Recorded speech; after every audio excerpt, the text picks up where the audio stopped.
not see it your way. Sports Center coming up as soon as we complete the peach. And Carolina has called its last timeout, having seen how Tuberville is going to line up his onside kick team. Michelle? Well, John Bunting has a unique angle on being a champion, Dave. He says being punched in the nose is aggravating. It hurts, and sometimes you're not able to overcome that in a fight. He goes on to say football is an absolute fight each week. The players and staffs that can get busted in the nose and rally, those are the ones who win championships. And, Bill, I think the Tar Heels just got a slight punch in the nose.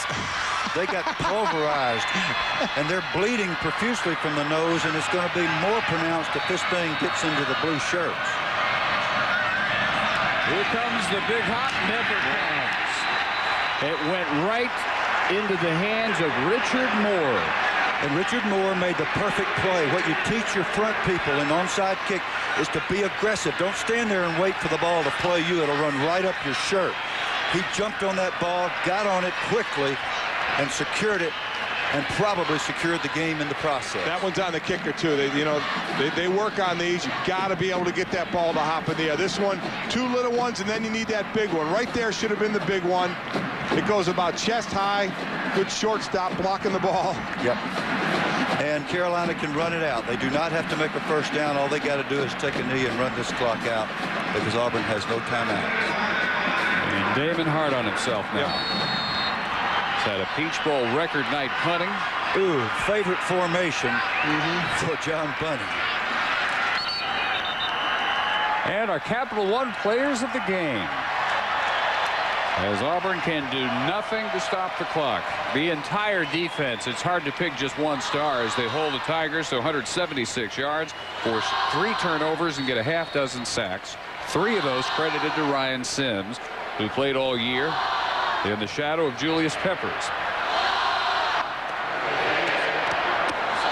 Lots of congratulations to go around for that group.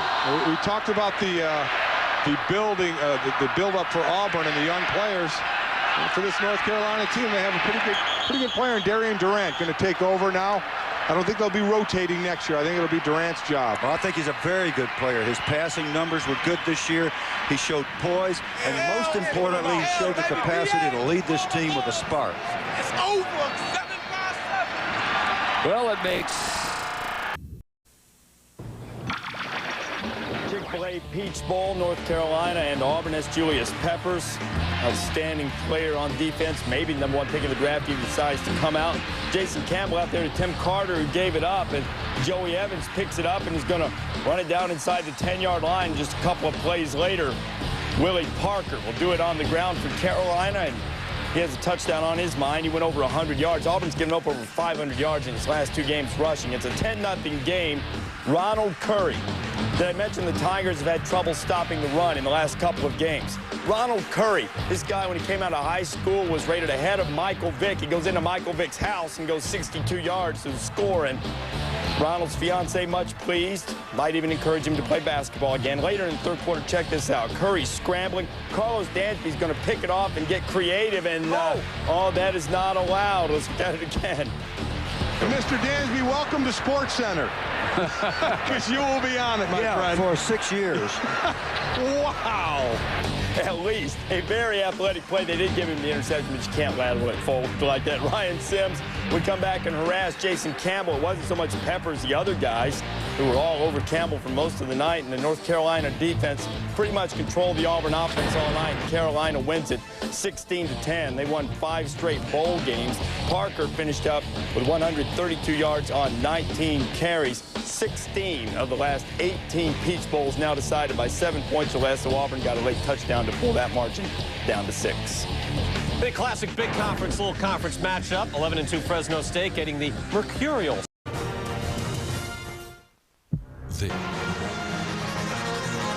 This is ABC Sports, home of the Bowl Championship Series. The college football season has come down to 3 days and 4 bowls. Thursday in primetime. The national title will be decided in the Rose Bowl presented by AT&T. Since 1983, the Miami Hurricanes and Nebraska Cornhuskers have combined for 7 national championships. Denied a shot at the title a year ago, the undefeated Canes are on a mission to finish their season perfect.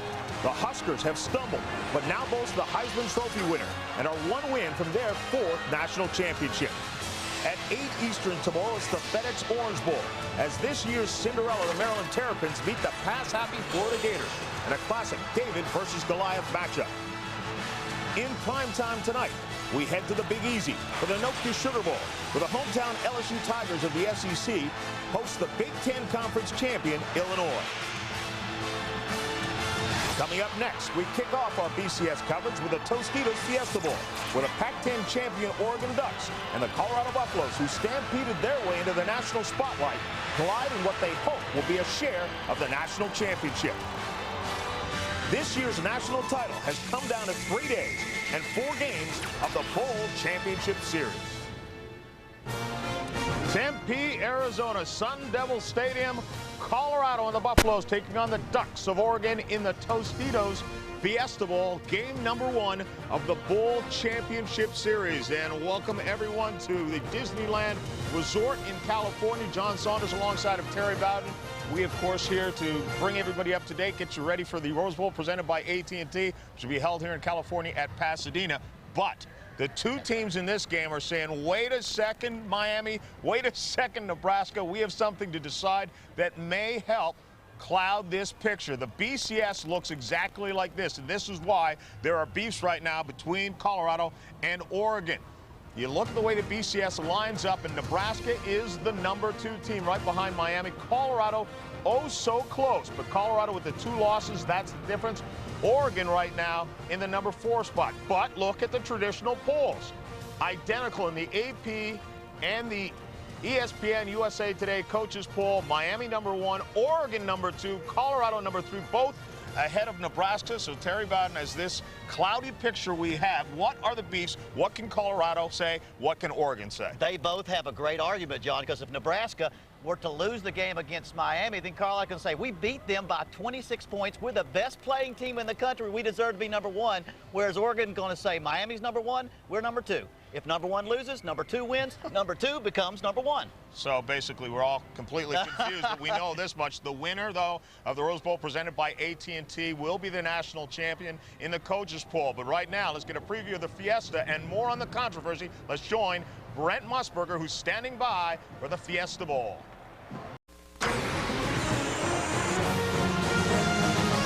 ABC Sports proudly presents Game 1 in our exclusive coverage of the Bowl Championship Series. Colorado deserves to be called the hottest team in college football. The Buffaloes finished the season with inspired performances. They're as subtle as a thundering herd. Playing Nebraska on the Friday after Thanksgiving, they shocked the college football universe. Coach Gary Barnett's team scored 4 touchdowns before the Nebraska coaches could adjust the volume on their headsets. When running back Chris Brown scored his 6th touchdown, the party began in Boulder. The 62 points tore a hole in the Nebraska record book. The herd then rolled into Dallas for the Big 12 championship against favored Texas. It was more of the same. The Buffaloes defense forced 4 Longhorn turnovers. For Barnett, the Gatorade tasted like champagne. Oregon quarterback Joey Harrington is Colorado's next challenge. He has already played Broadway with his likeness reproduced on a New York skyscraper. But Harrington is much more than billboard hype. 10 times in his great career, Joey has led Oregon to comeback victories in the 4th quarter. And because of him, the Ducks will not back down. 1 game left, and we're here to prove we belong among the nation's best. For the winner, perhaps a piece of the national championship.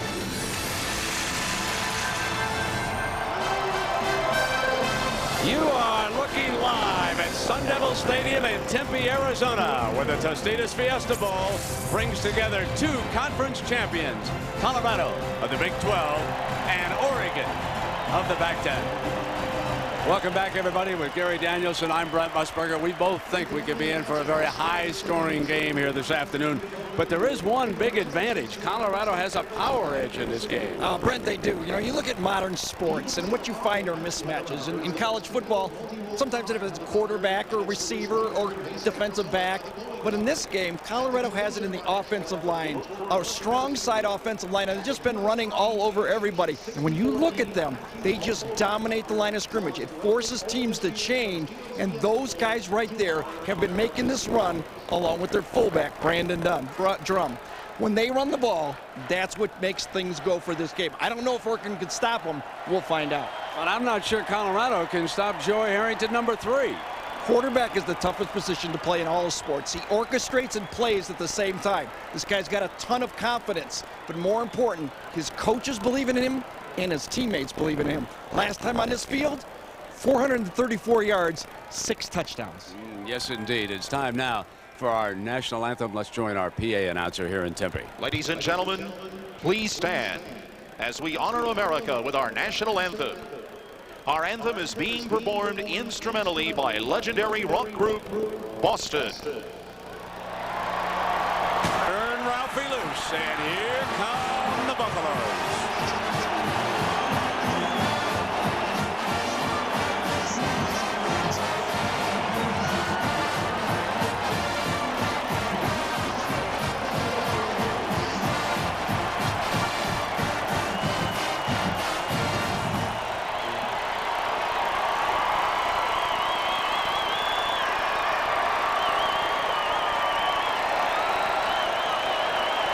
Ralphie likes his ducks rare. And here they come.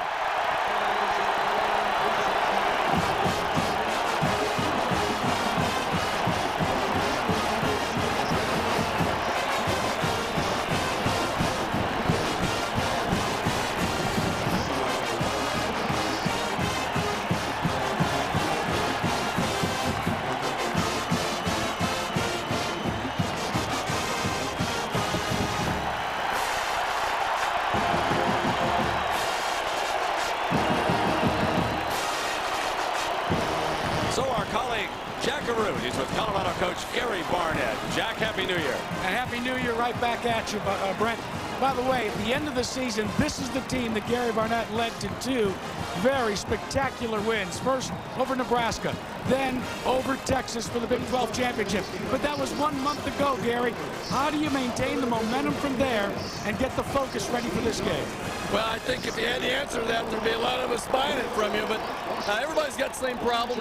And, you know, we went through 2 championship games in a row and had tremendous momentum. And, you know, I think it's easier for us to maintain it than it is for someone to try to go out and get it for the first time. So, you know, we practiced just like we did for every other game all year. And, you know, we've never been better prepared for a game than this one.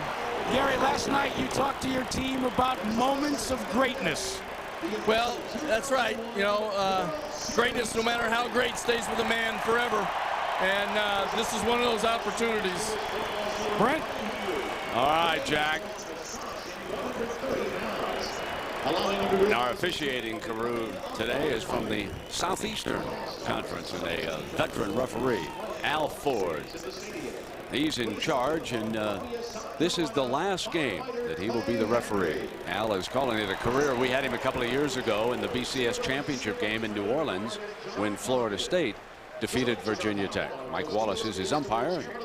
There is our referee who was under the weather last night and earlier today. In fact, he was on an IV back there inside the officials' locker room, but he's feeling fine now, ready to go, and let's join Al. Justin Peel at number 6, Steve Smith. And the University of Colorado captains, number 97, Justin Bannon. Number 65, Andre Gerard. Number 31, Michael Lewis. And number 2, John Minardi. Referee Al Ford will make the coin toss.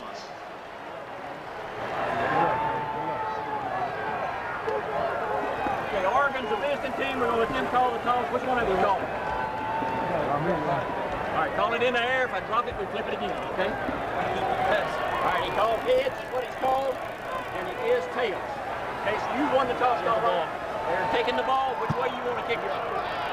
Kicking it that way. If you turn around, your back's around like this. Colorado won the toss and will receive at this end. Oregon will kick this way. So Jack has now joined Mike Bellotti, the Oregon coach. So let's return you to Jack. And Brent, there's been a lot of talk leading into this game about Joey Harrington, Joey College. But Coach Bellotti, to win this game, how important is the performance of Mo Morris and Ontario Smith, your two great tailbacks? Well, they have to run the ball well. Our line has to give him a chance, and that'll keep the pressure off of Joey, allow him to get the ball to our receivers. Brent, we're about ready to tee it up down here. I've never seen electricity like we've got right now. All right, Jack. Well, Colorado won the toss and said, we want the football. And usually they defer, don't they? But here's what quarterback Bobby Pesavento of the Buffaloes said he wanted to accomplish in the first series.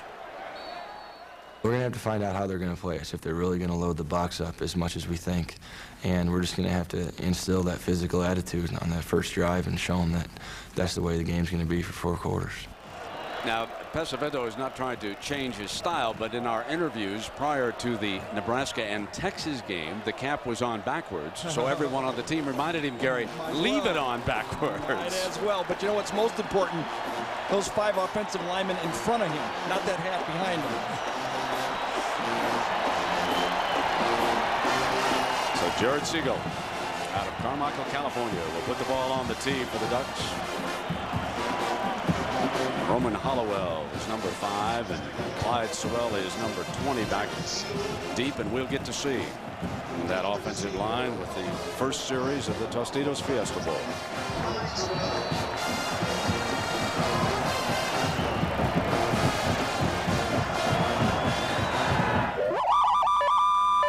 Shadows starting to close in on our right end zone here from our broadcast position. Now Ford, the referee, deep in the end zone behind the return man. And the Tostitos Fiesta Bowl is underway. This is Hollowell from the 3-yard line. He's got an alley. Good return to the 25-yard line. So Bobby Pesavento took over following the injury to starter Craig Oaks. And he has been Mr. Reliable. That's why he's maintained the job. And since he took over, he simply has not made the big mistake for Coach Barnett. In fact, his passing efficiency led the Big 12 this year. A senior quarterback about to take the first snap of his final game. You get in behind that awesome offensive line. They'll set down in the eye. They'll start the upperclassman Johnson on a slash to the 34-yard line. And here are the Tostitos starting lineups. Now, we mentioned Cortland Johnson in there, Purify and Brown. They're going to also play behind the great offensive line. This is the force. Number 65, Andre Girard, as good a guard as there is in the country, an All-American this year. But this entire offensive line needs to be celebrated. They are missing Daniel Graham. He will sit out the start of this game. He was late for a team function. And Pesavento completes his first pass out of bounds to Derek McCoy, number 80, working against this Oregon defense. Now they must disrupt the force. They must just cause that offensive line some problems. Nebraska and Texas couldn't very often. Then bring them on. The 3 linebackers lead the Ducks in tackles. 75% of the time, Bowman 17 and Smith 6 will be on islands. They'll go man-to-man. That will allow defensive coordinator Nick Aliotti to put 8 or 9 men in the box to try and stop the run game. But Pesavento stood tall with his first pass. They come back with a running game and nothing much doing, and they were able to disrupt at that time as Steve Smith, the corner, comes up hard for the Ducks. And Daniel Graham was back in the football game on that 2 tight end look for Colorado. How about Colorado, Brent? They take the ball to start the game, even though Daniel Graham, their best blocking and All-American tight end, isn't even on the field. That's how confident they are in their offense. Short suspension. Pesavento in trouble. Incomplete, and a very good defensive look by the Ducks. You could see Darrell Wright, the defensive end out of Fort Pierce, Florida. He put the pressure on. He was in on top of Pesavento. In fact, Pesavento went down on the seat of his pants early in this game. And here's a passing situation. And wouldn't the Ducks love to keep Colorado in 3rd and 9 all game long? Johnson, the tailback, is an excellent receiver. Keep that in mind. It is 3rd down. Acevedo's second pass, pressure again. Battle incomplete. And that time it was a strong defensive effort by Gary McGraw, who is starting at safety ahead of Lewis. He also is out for disciplinary reasons, but Keith Lewis, the starting free safety, normally expected to be in the game quickly. And great pressure again on Pesavento. The Ducks got in his face and forced Pesavento to throw the ball before he wanted to. Colorado marches to midfield. 1 first down, then they stymie, and now Keenan Howery will attempt to give them field position here against Mark Mariscal. Has to reach down.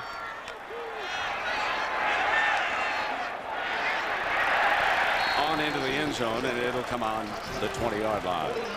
So we have a flag on the punt, 49-yard punt, we are told.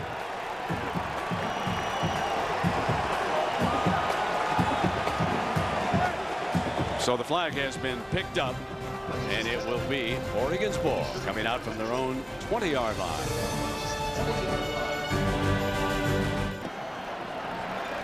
Joey Harrington, a homegrown hero from Portland, Oregon, and one of the finest quarterbacks in the country, known as Captain Comeback. 10 times in the 4th quarter he's brought the Ducks from behind. 24-3 as a starting quarterback for Oregon. Play fake, got time, goes for the home run on first down, out of bounds, incomplete. His fastest wide receiver, Sammy Parker, the intended target that time. As we take a look at the skill players, they'll use both of these running backs. Morris, he can get you to the outside. Smith, more of a cut runner once he gets into the hole. Now this offensive line, they don't get the notoriety of Colorado, but they allowed only 11 sacks this year. They're quick, they're athletic. We watched them in practice set up screen passes. They get outside very well. We'll see how they hold up here today. 2nd down.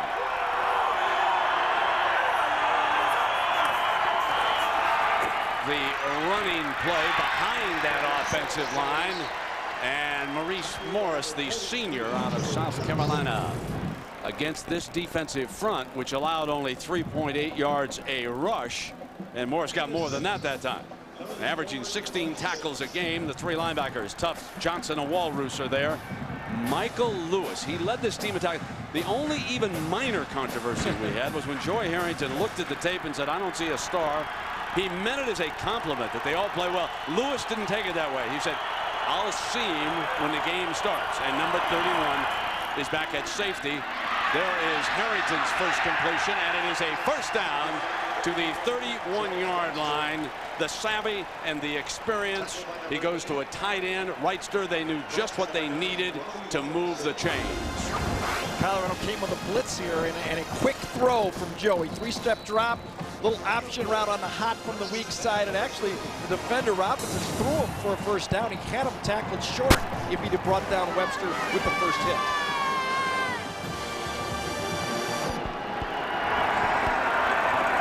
You can just see the experience of Harrington as he crouches down behind center and off the blitz. He looked right back over at Parker for the incompletion. And now it's time for the Clear Nicoderm Game Solutions. Both of these teams want to do the same thing, Brent. If they have the ball, they want to keep the ball. Have it, keep it. They want to stay balanced. A little more of a slant towards the pass with Oregon, more obviously run with Colorado, but neither team can stop running the ball throughout this whole game, especially Oregon. They must stay balanced and run the ball. 2nd down and 10. He rolls the pocket hard to the right, deflected, incomplete. And the man who deflected at that time was Joey Johnson, the Hawk linebacker, getting over And, you know, we talked to Joey Harrington about the first series. He approaches it somewhat differently. Listen to it. When I come out that first series, I'm finding out about myself. I'm getting settled. I'm getting comfortable in my rhythm so that I can perform for the rest of the day. Well, he moved that pocket hard to the right that time, and he throws well on the move. We watched that in practice. He'll throw back against the grain. He's very effective. A la one Joe Montana, you might remember that Joe featured a lot with San Francisco. 3rd down and 10 now. Steps to the right. Receivers covered. Going to throw incomplete. But he prevented the sack that time. Oregon is forced to punt. And I think Colorado only came with 3 people that time, and Bannon gets in there and puts pressure on Joey Harrington. The half roll. The reason this Oregon team has led the Pac-10 in the least amount of sacks the last 3 years is because the ability to move the pocket. Right, left, drop backs, 3 steps, 5 steps. That's what the quarterback is required to do. There is the nation's leading punt returner, Roman Hollowell. He'll see if he can give the Buffaloes some field position. Arroyo is punting not a strong one. Hollowell on the big hop. Eludes the first man. He's quick. Dives to the 35-yard line where Pesavento and the Buffaloes will put it in play when we come back at the Tostitos Fiesta Bowl. We are scoreless. Gary Barnett does not tip his hand early. He kept his offensive package over on the sideline, and then he sends out Bobby Purify as his tailback. So number 42 comes in as tailback in this sequence. Purify cuts back to the hole and muscles his way to the 42-yard line. Now, Gary, let me ask you about the cat and mouse game. We have the defensive coordinator for Oregon upstairs, Aliotti, and Watson, the offensive coordinator for Colorado, also upstairs. Sean Watson, it has to be patient with the run game. He showed it the last 2 times against Nebraska and Texas. Nick Aliotti doesn't want that cutback play, that play that just Purify just ran. That's what he thinks is the key to the running game, those running backs cutting back downhill. So they have stressed all week in practice, keep the gaps filled. Here is a delay with Purify trying to get to the corner. Can he get it? He cannot. He is stopped by Wesley Mallard. You talk about a great name for a duck. How about Mallard, number 18, a senior walk-on from Columbus, Georgia, and one of the ringleaders of the defense. Well, their linebackers are tacklers. The guys up front, kind of no-name guys up front, just try to make piles up front. The linebackers in their form and their rover, Webster, are the guys that are going to make the tackles in this look. Now Johnson checks back in. He's the best receiver of the Colorado tailbacks. Hollowell turns around in his motion, and Pesavento looks short to Graham, and he's got it for the first down at the 46-yard line. Looks like the same play that Oregon ran for a first down. You get the big body tight end and you match him up against a strong safety or a linebacker. You go past the first down marker, and it's almost like throwing the ball in basketball into the post. Just make yourself big, throw it at his stomach, easy first down. Purify checks back in at that deep tailback spot.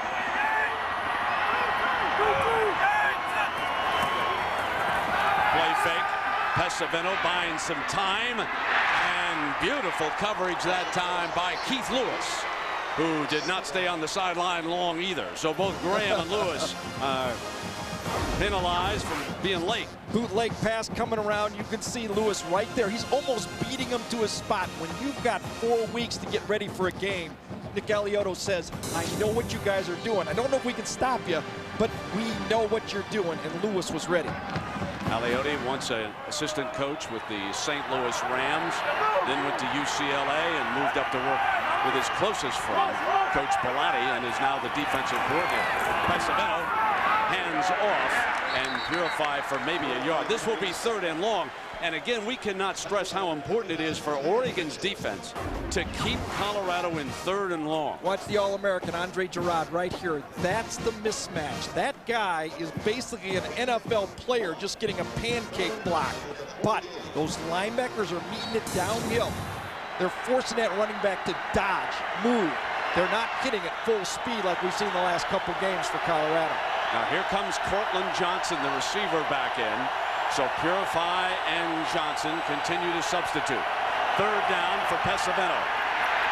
He's blitzed. They wanted Johnson. A great catch on the screen. Johnson breaks free. One man to go, and he trips. He could have cut toward the sideline and hoped that the interference would knock out that last man, but instead he cut back.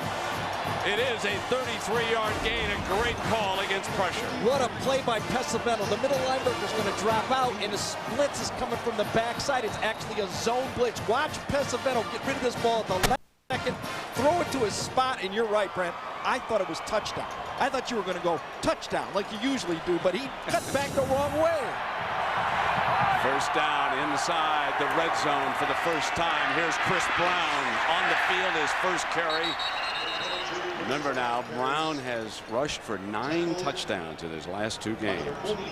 Was program reminded that coming up next on our New Year's Day triple-header, primetime showdown of the Big Easy, Big Ten champ Illinois will take on the SEC champ LSU in the Nokia Sugar Bowl. That's always a great show. Gary and I were down there the last few years. We always enjoy the Big Easy and the Nokia Sugar Bowl.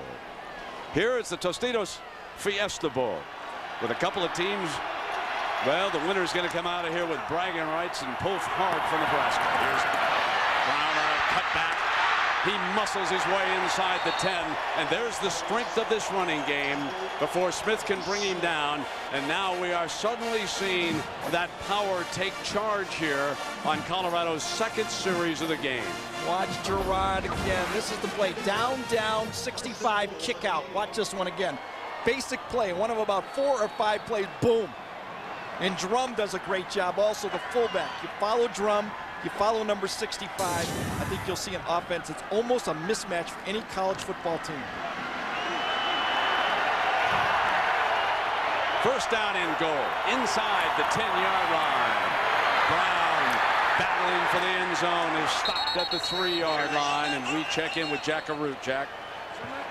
So now, Brent, we've seen all 3 of the running backs for the Colorado Buffaloes and all 3 of their fortes. As you said, Cortland Johnson the best in passing situations. And then, of course, Bobby Purify out in the wide open territory. And I asked Sean Watson, well, what about Chris Brown? He says, you'll see him in the red zone. He's the toughest when we need to make the most important yards. Brown, the Northwestern transfer from Naperville, Illinois, just outside of Chicago. Buffaloes in that power line, pounds to the 1-yard line, and it will be 3rd and goal with Lewis, free safety, stopping him shy of the end zone, and the field judge has to break up a wide receiver downfield. Matt Brunson had gone down there to tangle up with one of the D-backs. One of the unique things of college football occasionally is teams will flop their line. Colorado is one of those teams. The strong side goes with the tight end. Gerard and Rogers will go with Graham on every play. Can anybody stop him on 3rd and goal? Touchdown, the fullback, number 33, Brandon Drum. The junior from Anchorage, Alaska, powers into the end zone for the first score of the Tostitos Fiesta Bowl, and the Buffaloes jump ahead.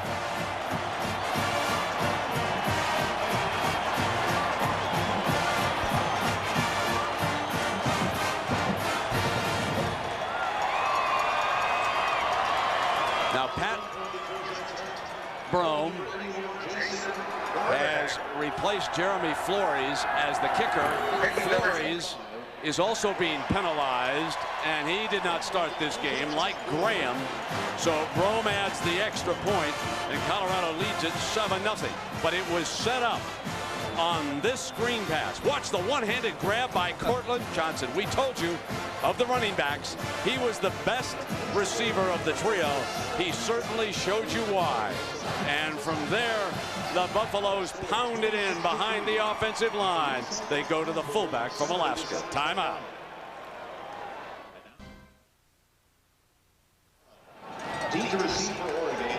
The first touchdown of Drum's career, but folks, it should have been his second. Let me take you back to the Fresno State loss. Don't watch the football. Look off to the right.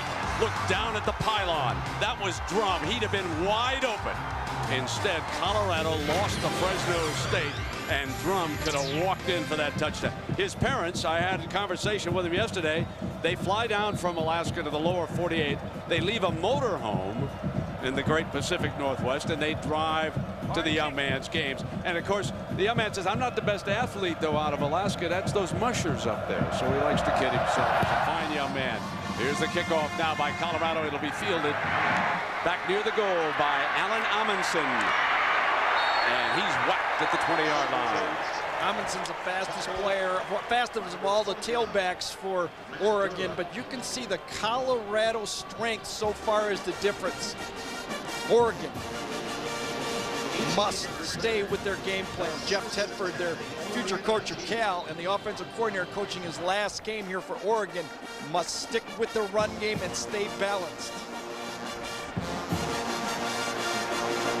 So Joey Harrington, number 3, brings the offense out, and Ontario Smith, the transfer from Tennessee, checks in as his running back.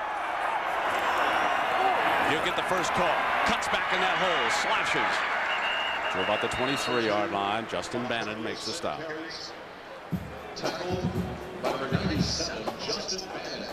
Well, aerial coverage of today's game is provided by Tostitos. As you look down here at Sun Devil Stadium on an absolutely gorgeous afternoon. You could not ask for better football weather than what we've had, not only today, but for the Colorado and Oregon players as they prepared for this game. The weather for the practices was just ideal also. And such a well-organized bowl game. Second down now for Harrington. Short drop, fires slant, caught, first down. Parker breaks free. He's the fastest man. Colorado's got to close. They do, but he crosses midfield that time. Sean Tufts, an inside linebacker out of Inglewood, Colorado, gets back, but it's a 32-yard gain. Boy, bad angle from the corner that time. Just a simple slant pass. Watch the corner technique here. When you take a bad angle, I think it's a Snead. Look at that bad angle right there. That is a short play that turns into a big play. And boy, oh boy, Colorado lucky he doesn't take it to the house with that speed. Sean Tufts shows you great speed, and Coach Barnett and the rest of his staff are very high on that sophomore. They say he's got a fine future from the 47. Play fake, and back to work goes Harrington, incomplete. He overshoots his running back that time. Ontario Smith coming out. Let's take a look at what these two teams want to do if they have their way calling plays. There's 3 tailbacks, right, that we've seen. They want to run power, power, power with those 3 tailbacks, Colorado, and then mix in a little bit of the pass. Oregon, when they run the ball, do it a little differently. A little bit of a finesse running game, and that sets up the pocket and play action game like the matchup he had right there. He just overthrew the ball.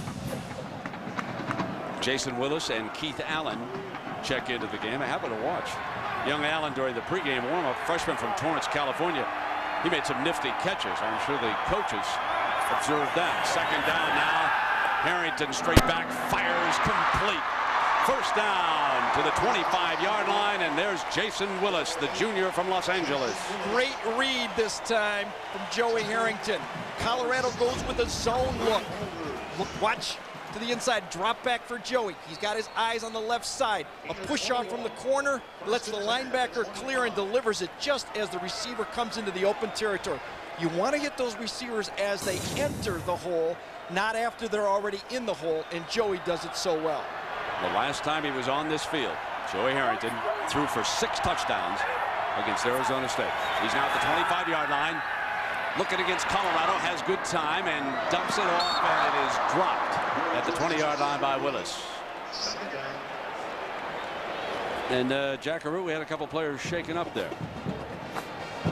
Brent, you know how important it is that this offensive line stay healthy for the Colorado Buffaloes. First, it was Andre Girard came off. They thought he had a knee problem. It was just a faulty brace. Once he got rid of that, he was fine.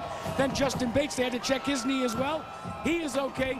They're not going to keep either of these players out of this game. They're both, according to the trainers, perfectly all right. I was all ready to yell fumble until you reach back there. Good grab, Jack.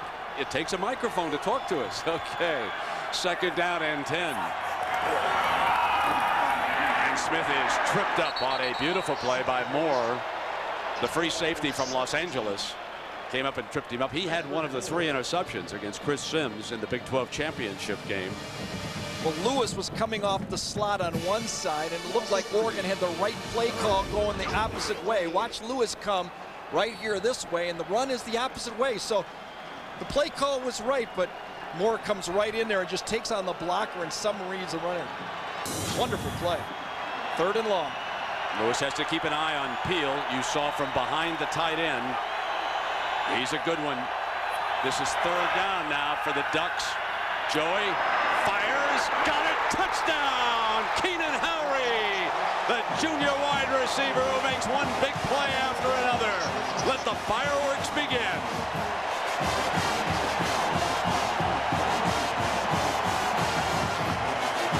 What a wonderful pass route. A little shake to the outside. Watch him come down on Lewis. Shake to the outside, then cut right upfield. Lewis, a safety, bites on the out route, and look at that throw, Brent. It's like handing the ball off on 3rd and 13. Boy, is that nice.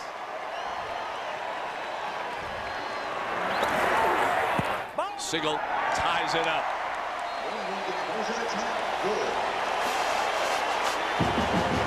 So we've still got 3:48 to go, and look what's happening. Howry, a big play receiver for Joey Harrington. He had plenty of time, no pressure.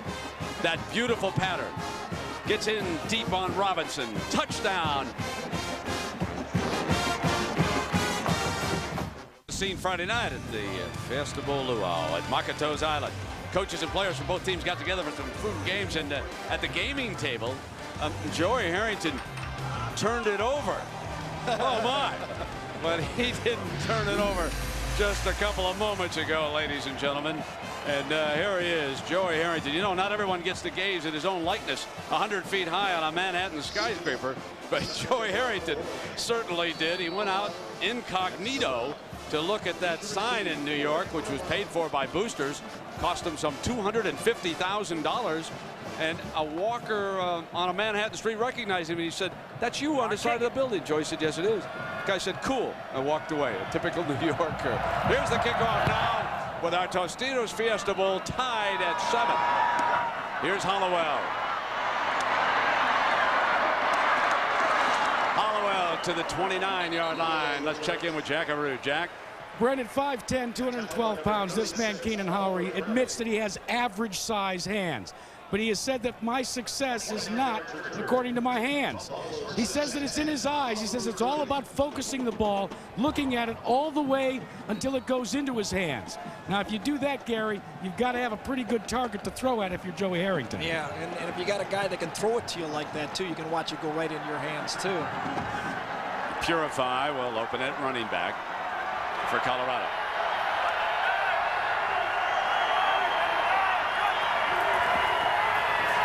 Play fake, Pesavento, and McCoy is interfered with. 2 penalty flags are thrown. Field judge, line judge pick it up immediately as McCoy was stumbling. Good play by Bowman that time. That would have been a touchdown. Had he not grabbed.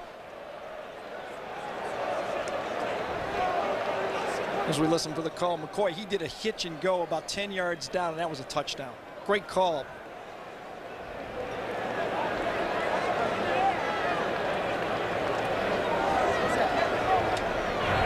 Pass interference on the defense, 15 yards from the previous spot. Automatic first down. Watch McCoy come down about 10 yards, hitch, look back, and go. And if he's not grabbed, a good play by the senior Bowman, because that would have been 6 points. So the ball spotted at the 45-yard line of Colorado. Just when you load up to stop the run, that's what you get. That's what a good coordinator does.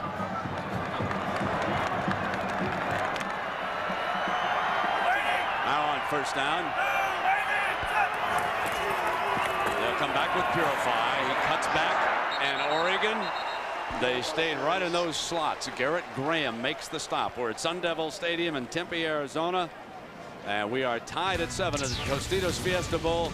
We've had action in the first quarter. A one-handed grab by Johnson for the Buffaloes set up the drum touchdown. Then it was Harrington driving the Ducks for the tire. Howry gets open, and we are deadlocked at 7, just inside of 3 minutes here in the opening quarter. Fake, Pesavento waiting, going deep down the middle, and battle for it.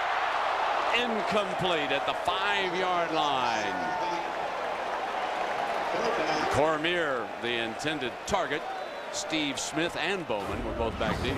Double post. Inside receiver goes post. Outside receiver Cormier goes post right behind him. And Pesavento was a little late throwing that ball and threw it way too high. It was a pop-up. Everybody had a chance for this one. Good defense by Smith, though, keeping his hand in there and not getting another pass interference like his partner did the play before. 3rd and long, though, now. You don't run the ball on 2nd down. 3rd and long. So another 3rd and long, but remember they bailed themselves out once on the screen to Johnson. This time they're going to run. Nothing doing. The Ducks were ready. Igor Olshansky, the redshirt freshman from San Francisco, makes the stop for the Ducks. A little bit of a new play that time for Colorado. One they probably put in during the 4-week layoff of a delayed counter play, almost a sweep play to the outside. Oregon's quickness up front is giving Colorado's offensive line some problems. Mariscal on the field to punt, and Keenan Owery, who scored the touchdown, standing at the Oregon 14-yard line, ready to return.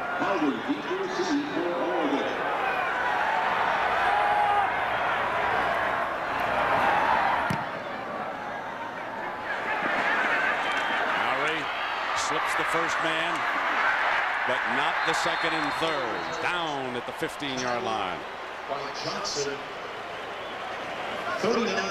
Well, tomorrow our Bowl Fest continues as Florida will take on the ACC Conference champions Maryland in the FedEx Orange Bowl. Coverage begins live at 8 Eastern. There's a story coming out of Florida, and that quarterback Rex Grossman will not start the game. He was apparently late for curfew several days ago. Turned himself in, we are told. So in all likelihood, Brock Berlin will start. And what a story that is, because everybody says in Florida that Brock Berlin is going to transfer to Miami. But he gets a start apparently for the Gators. There is that flanker screen trying to stun Colorado on that far side of the field. Roderick Sneed and Michael Lewis are there. Oregon has not yet got the ball to Justin Peel, their outstanding tight end. That'll be another find later in this game. Number 84, good receiver. He's caught 29 passes this year, 18 of them for touchdowns or first downs. He's a playmaker. 2nd down and 4 for the Ducks.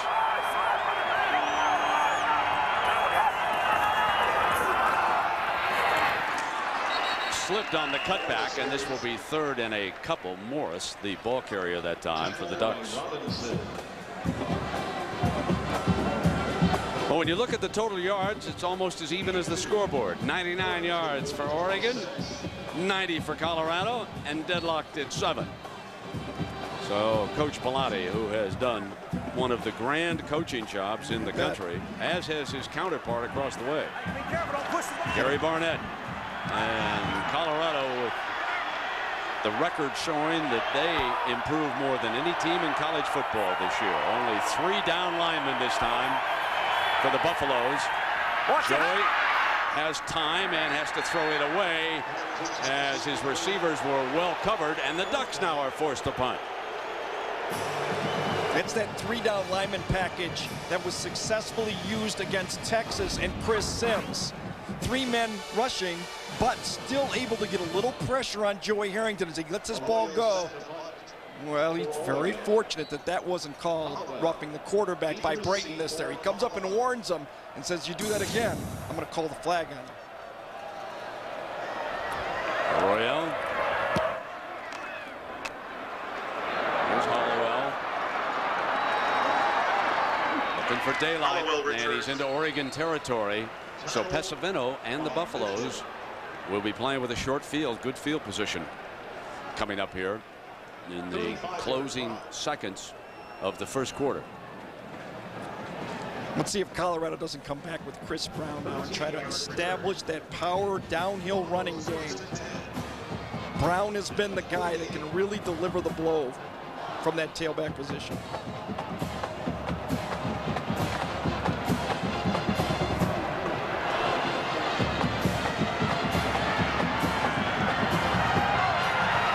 Up behind line drum. The hand to Chris. Brown muscles his way across the 40-yard line, and this is what Colorado wants to be sitting in. 2nd and short, and now they can go to work. Oregon had been stopping them on 1st down regularly.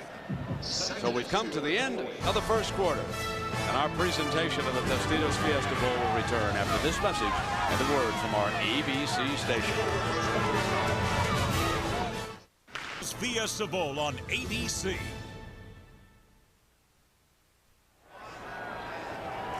Happy New Year, everybody. With Gary Danielson, I'm Brett Musburger. Nice to be with you from Tempe, Arizona. Gary, I thought the Colorado got out of the game plan that they used earlier against Nebraska and Texas. Oregon's given them a lot of 8 and sometimes 9-man fronts. I think they're trying to open the game up a little bit. I'm not surprised they've gone back to Chris Brown, though. They want to establish that inside run game. Yeah, and Brown is averaging 5 yards a carry as we open the 2nd quarter, and number 22, the big man, against both the Cornhuskers and the Longhorns on that cutback. And again, Aliotti and the Oregon coaches alerted their defenders all week long. Stay in your gaps. Don't leave them, because on the cutback you could make the stop, as David Moretti, the middle linebacker from Pleasanton, California, did that time. Brent, I was out to practice the day before yesterday, which is usually a light practice. No real pads except for shoulder pads. They don't wear their pants and their thigh boards. They were practicing tackling on the day before a game. Well, here is 3rd and short behind that talented offensive line, and I don't believe he got it. I think the Ducks stood tall down there. And Aliotti has to be delighted, along with head coach Bellotti, with the performance of this defense. Kevin Mitchell and Olshansky stuff the play. Watch this. Inside, too. Watch that off defensive tackle, Zach Fratter, right there. Number 54. That pushes it, and those linebackers are standing right there. Great team defense. Now, I think Bellotti was alerting them to watch the fake. They are inside the Oregon 40-yard line, and you never know what Coach Barnett is going to come up with. Lowry's back deep. They would need to reach about the 38-yard line for a 1st down. Mariscal is back in punt formation, however. Delay of the game, 5-yard penalty.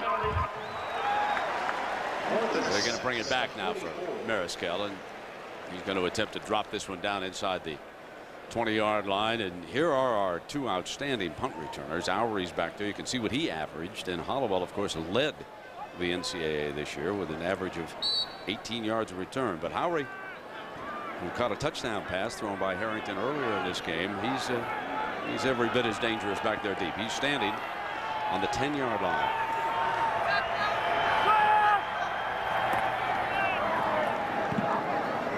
High punt by Mariscal. Fair catch is the signal inside the 20. Good punt. So there's a penalty flag late. Was there contact made? The field judge came over. It's going to be the halo call.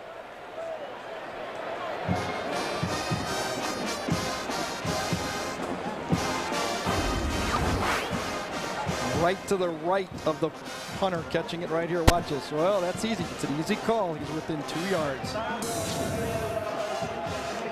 A 1st down 10. So that'll bring the ball just beyond the 20. Timeout.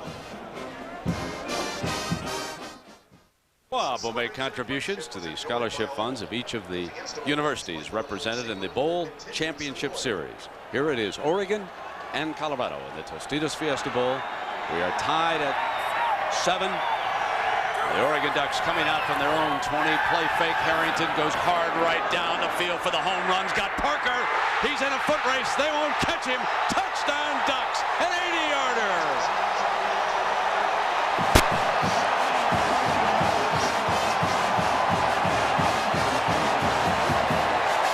Oh, the home run ball. You can't beat it.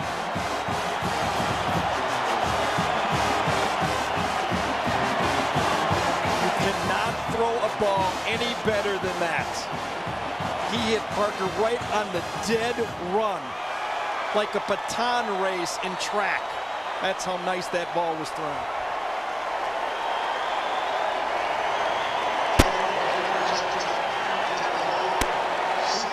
Siegel, the freshman from Sacramento.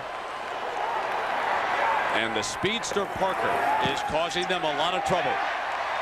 He has now caught 3 passes for 117 yards. Play action pass in the small screen right there. That's Joey Harrington, a little bootleg action. Now watch Parker runs right by Strickland. Look at this ball thrown. Like a baton handoff, wasn't it? Wasn't that beautiful? Beautiful. I thought both of his touchdown passes were right on the money. And Parker runs a nice route. Comes out 12 yards, little shake to the outside. There's no free safety. And he just tracks this ball perfectly into his hands. Not going to catch him, Strickland. Oh, I'll tell you, Joey Harrington, he's a good jazz pianist. He's playing a merry tune right now, folks. He is at the top of his game.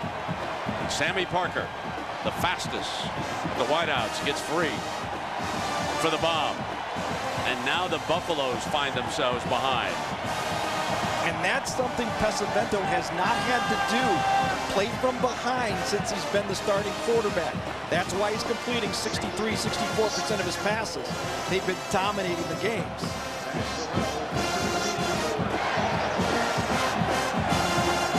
.13 to go in the half. 21 points scored already. We expected this game could get up into the 60s. Both these teams average over 30 points a game. But I think the main story right now has been the performance of the Oregon defense in filling those gaps. It'll be Sorrell coming out. Short of the 20-yard line.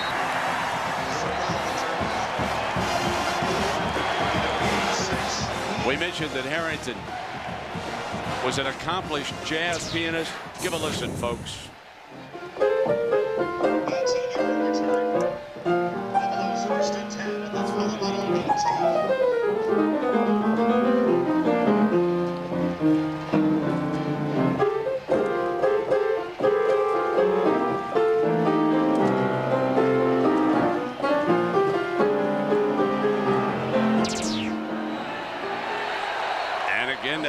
Defense jumps in.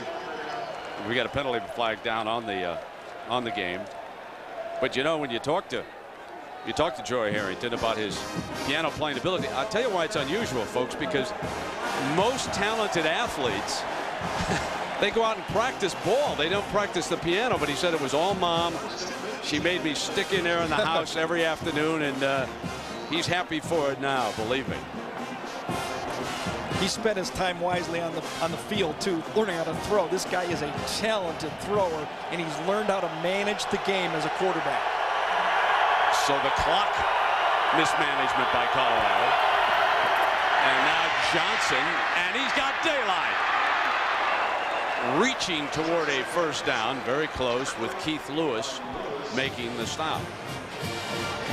Oregon is stopping the run pretty well because the depth of the linebackers, they're staying back a little deeper than we saw against Texas or Nebraska, and they're hitting that ball. In practice, they were coached over and over again to shuffle, shuffle, shuffle, don't overrun, and then run to the ball. They're trying to stop the comeback, cutback play, and then go make the tackle. They're an underdog here on 2nd and short against this offensive line. The fullback should lead you right to it. They're going to throw out of it. And they waste it down. And let's check in with Jackaroo. Jack? And Brent, I am honored to be surrounded by these young men from Tower Ladder Company 13 in New York City. Joe Graziano has been elected the spokesman. What do you think of this game so far, Joe? Great game. It's really nice to be here. We're having a great time. I'd like to thank the people of Arizona and the Fiesta Bowl. And I think the only thing that makes it kind of a somber and sad day, Brent, is some of their fallen brethren don't get a chance to see that game today. Yes, indeed, Jack. And now I believe Oregon stopped them again. I cannot believe what they're doing in these short yardage situations. And because they were struggling, Gary, that's why I was surprised that the Buffaloes went pass on 2nd down, because they're having some problems. And now that they've failed again, they're going to have to punt. Olshansky, along with Mallard, makes the stop for the Ducks. I think they were so confident they could pick up that first down on 3rd down that they said, let's try to get a big one. Didn't work. Now Auer will have a little breathing room, but Mariscal hung it high and allowed his coverage to get down. Boy, Colorado's leaving themselves vulnerable with 4 men out wide. But they keep it clean. Another good punt. They give him 2 yards that time and then close in around the 22-yard line. Forward progress will be marked right there. So we'll take a break. Joey Harrington and Oregon lead it by 7. Timeout. You don't want to overstate the case for a series being important in the first half of a football game. But folks, Colorado's defense has to be a little uneasy right now. Harrington's getting the speed man. Number 1, Parker, loose. He's throwing the ball right on the money. He's in that comfort zone, that zone you don't want a quarterback to settle in if you're Colorado. Now Morris is his running back. Short drop, fires complete, and I'm telling you right now, folks, Harrington feels that he can complete any pass he wants right now, Gary. 18 plays so far in the football game. 14 of them have been pass plays. You got a 5th-year senior quarterback who's hot. 3-step drops. It's almost impossible for Colorado to get to this guy. He throws it too quickly, and with the half rolls and play action passes, very tough to get to him. They're going to have to cover people. 2nd down and 6, and you cannot overemphasize as Joey changes it at the line. Colorado switches back out, so they will run Morris. But just take a listen to Coach Mike Bellotti on the input of Joey Harrington into the game plan. There's a tremendous amount of exchange of information. You know, he wants to know why, and we're always doing things about, you know, who we're keying, why we're checking certain things, and he could be a coach easily. He could walk right in and coach right now, and that's what our quarterbacks generally do. But Joey is probably special in that regard. You know, they say David Carr of Fresno State will be the first quarterback drafted in the NFL draft, but folks, you're looking at the 2nd, and who knows? Who knows who's going to wind up number 1? This is a very impressive performance so far. 3rd down now. There's that short snap drop. 1st down. Parker again reaching toward the 40-yard line. They cannot stop Mr. Parker. Let's check in with Jackaroo. Brent, you've talked about the many nicknames that this man, Joey Harrington, has, from Joe Heisman to Joe College. But it was at this game right here on this against Arizona State that Joey Harrington got one name, Captain Comeback. Bring his team back into a double overtime victory by 1 point over Arizona State. But his teammates say that the private nickname from that game, the General. Yeah, double overtime, beating the Sun Devils. And they run, but it is well cut off that time. So Morris without much room to run in as we take a look at our quarterback comparison here. Well, Gary. Bobby Pesavento needs the running game to come through. They do not have the firepower at wide receiver, nor does Bobby have the experience that Joey Harrington has.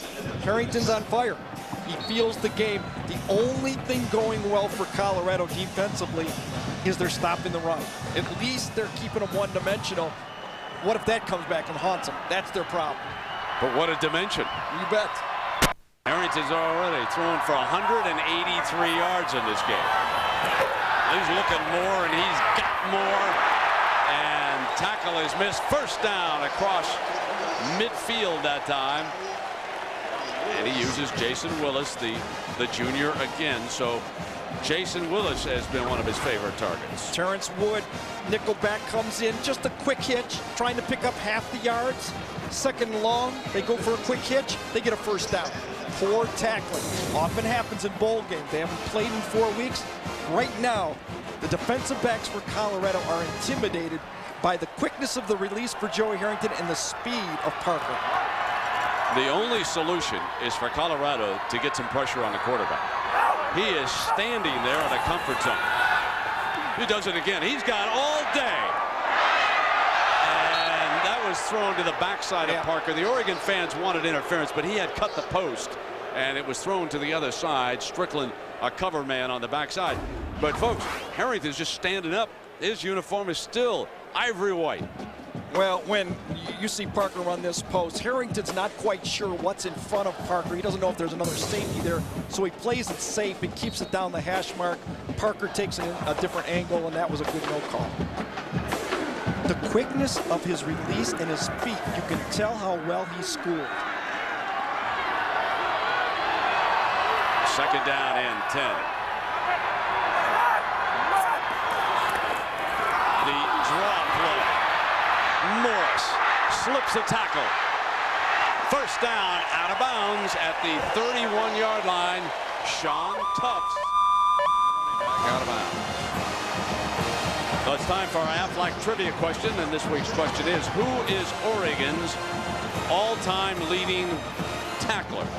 I know some of you Duck fans up there in the Northwest, you know the answer to that one. Some of you other folks don't. First down at 10. He was a good one. Went on to the NFL.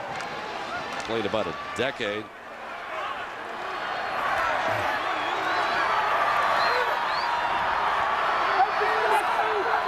They empty the backfield out. That's how well this offensive line is doing. Then they throw Smith the screen pass, and not much doing there. It'll be second down and 10. So with 7:56 to go in the first half, Oregon leading Colorado on the strength of Joey Harrington's right arm. He is 10 of 18 for 198 yards and 2 touchdowns. That was the first one. Officially 79 yards to Parker on this one. That ties the record here at the Fiesta Bowl. And now Harrington driving the Ducks again. And if you're calling plays for Oregon, you just say, let's keep putting it up. Just dial one. He's hot. Second down. They'll run the draw play again. Not much doing there. And Smith is swallowed up. Surprisingly that they called the run play. Fluellen doing a good job. Well, they hit the big draw play for the first down on the one before. Tried to come back with it, but that time Colorado was right there. The secondary looks intimidated to me, Brent. I don't blame them, really, but they look intimidated. And of the completions that Harrington has, 10 of them have been perfect throws. First and 10 this quarter is brought to you by Monster.com. Third down and 11. Here's Peel right here. Still hasn't gotten the ball. Joey looking in zone. Parker again. Deflected and out of bounds. Boy, Parker made that grab too, but he was out of bounds. They almost dialed in another one. Roderick Sneed was able to deflect it, but Parker somehow able to grab it, but out of bounds. This was very close. Ball was tipped. I thought he threw it in the cover. Little tricky on this end zone right here. 2 different covers. I think that was a good call. He did not have the ball until his right foot came down. Fourth down and 11 at the Colorado 32-yard line. Watch for the punt. Joey Harrington can punt. Has not punted once in his college career. High snap. He punted in high school, left-footed, and it's out of bounds inside the 20-yard line. Joey, you made me look bad. I said you could punt. Well, but he did that with a left foot. He'll come back with a right foot later. You know? The snap really messed this thing up for him. It was a high snap. Yep. Brings it down. Well, they said he had a good left hand when he played the piano, too. Oregon leads in timeout. Hey, if we get hurt!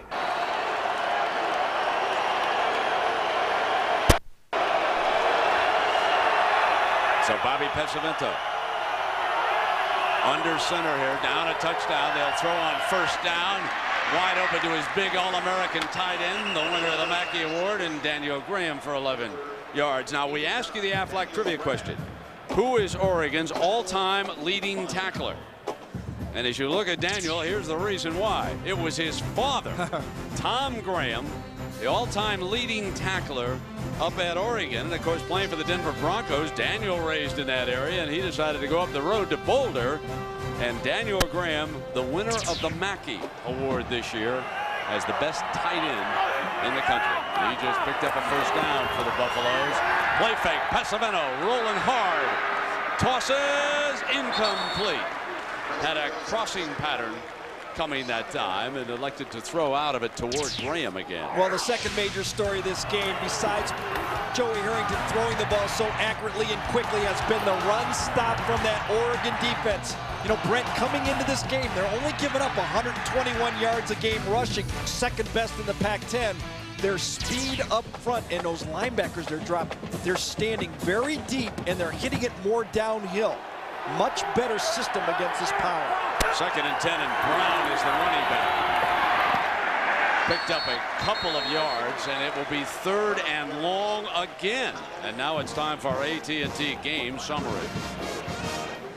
There you can see the rush yards and what a difference, but that's not the story of the game. Well, I said balance was key, but balance and only getting 59 rush yards for Colorado was not expected. What has distorted this game has been the passing and how hot Harrington is. Someone's down. I think it is Gerard. Is it Gerard? It is Gerard who is down. Oh, my.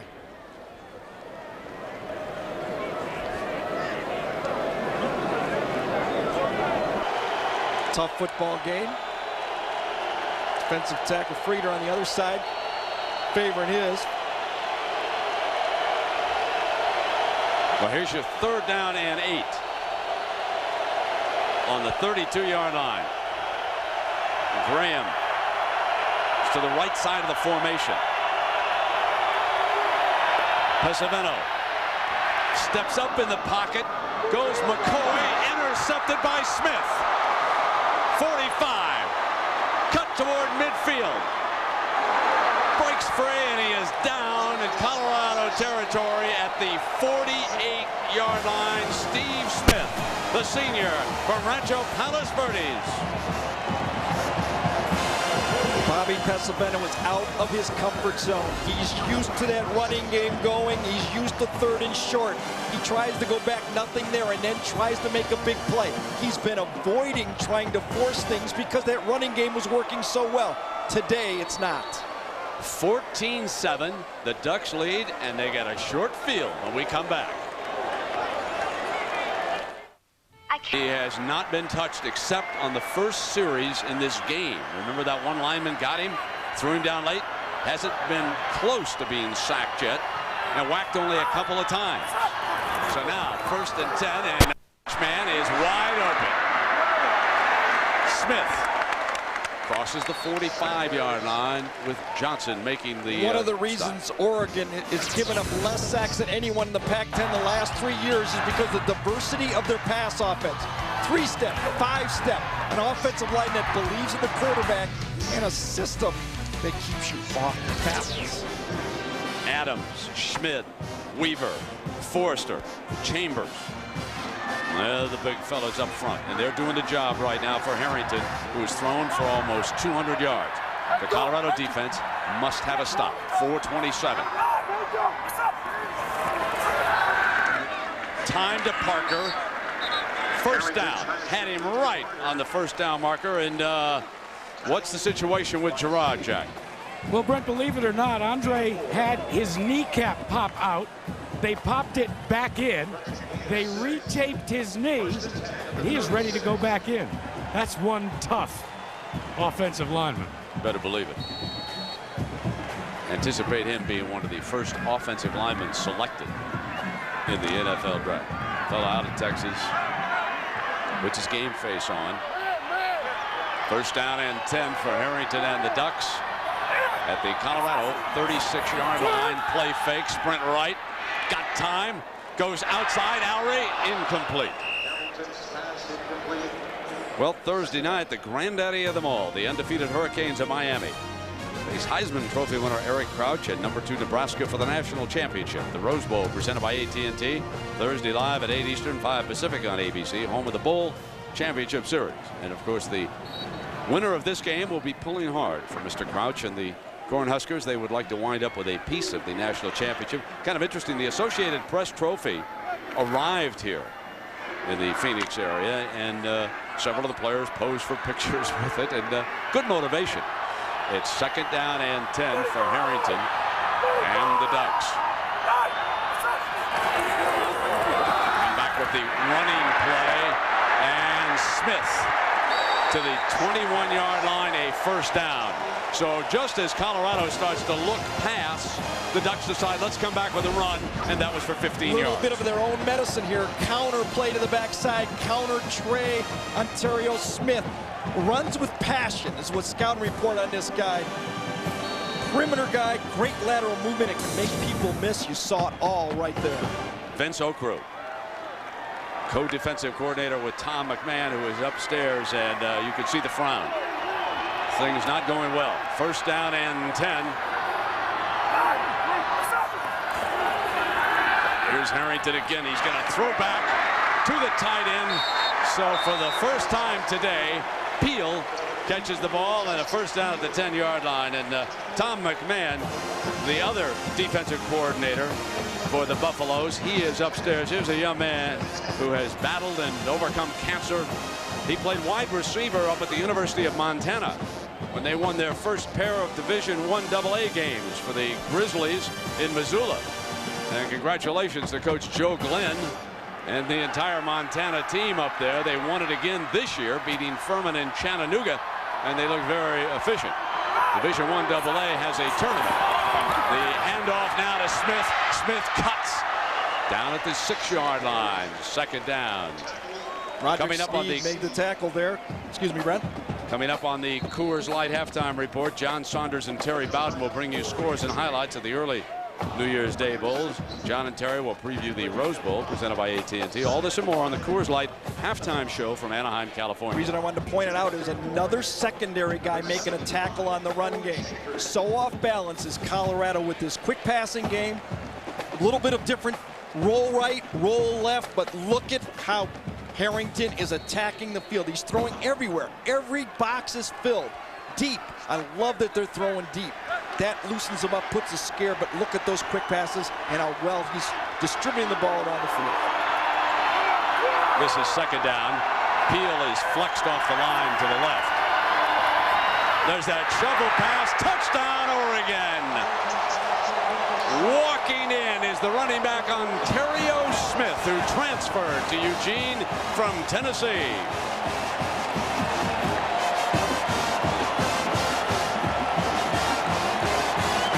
So the interception thrown by Pesavento results in Oregon's third touchdown of the first half. We've seen this a lot in college football. Spread out real wide and do the little shovel pass. Give this one to Jeff Tedford, offensive coordinator. Well designed.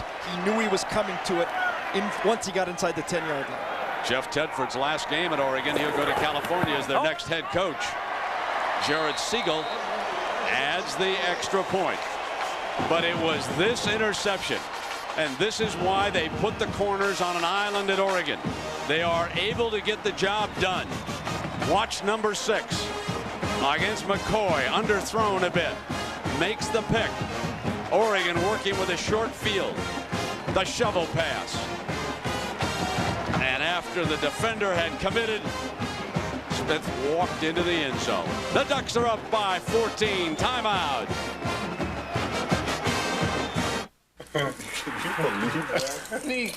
Men and women at our bases in this country and also overseas as we begin the new year and wish them all nothing but the best. Here it is, Oregon leading Colorado 21-7, and I guess we have answered the question. Can you maintain that level that Colorado showed us against Nebraska and Texas? With almost a month off, it is so hard to stay at that peak level. Kickoff is fielded at the 6 by Sorrell. Sorrell cuts back, battles his way to the 25-yard line. Well, again, a reminder that tomorrow our Bowl Fest continues. It'll be Florida. Rex Grossman will have to come off the bench in that one. He's been sat down for breaking curfew up against the amazing Maryland Terrapins. What a job Coach Friedgen did with Maryland in the ACC. Colorado must be very careful here. They're not put together to run a 2-minute drill. Remember, backup quarterback Bobby Pesavento is not the starter at the beginning of the year. Craig Oaks was. This is not his game. Wants to set the screen, which he does to Cortland Johnson, and this is a good call. Yes. Out of bounds at the 38-yard line. Let the rush close in. That's the second time that these two have hooked up on a good-looking screenplay, and they make it work again. So Pesavento is, well, he's 5 of 12 in this game, but he has thrown that one interception, and he would like to get something back. He would like to get something going here before the halftime intermission. Down by 2 touchdowns right now. Pesavento, who transferred from Miami of Ohio to a junior college, then enrolled at Colorado. This is Hollowell in motion behind him. He'll wind up as a slot man to the left. Pesavento has time, and it's dropped by Graham. Sort of thrown a little bit behind him, but still, I think the big fella probably feels that he should have made that catch at midfield. Tight end over the middle of the field. Oregon at all times knows where this playmaker is. You have a linebacker on him. You have the safety on him right there, Webster. When I watched practice, they did not, Brent, make one mental mistake when they were going against all the different formations that Colorado shows. This team was very focused on defense, ready to handle the different formations from Colorado. Second down and 10.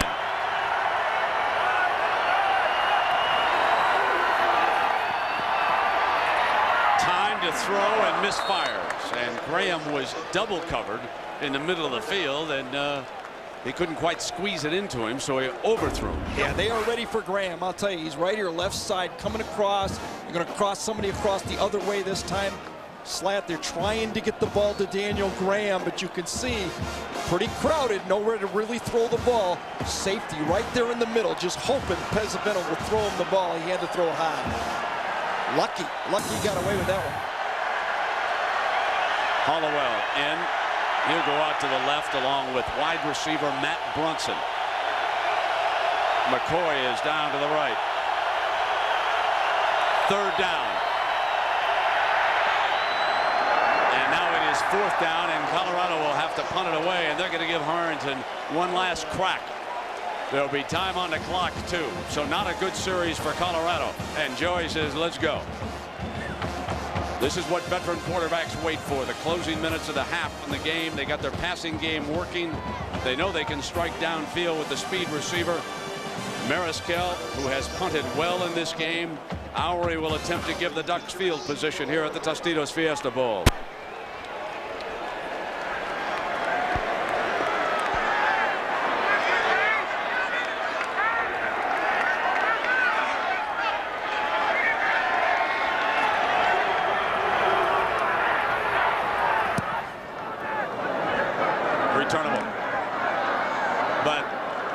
Not to be, as the cover man Moore, number 7, came off the block well. Gary?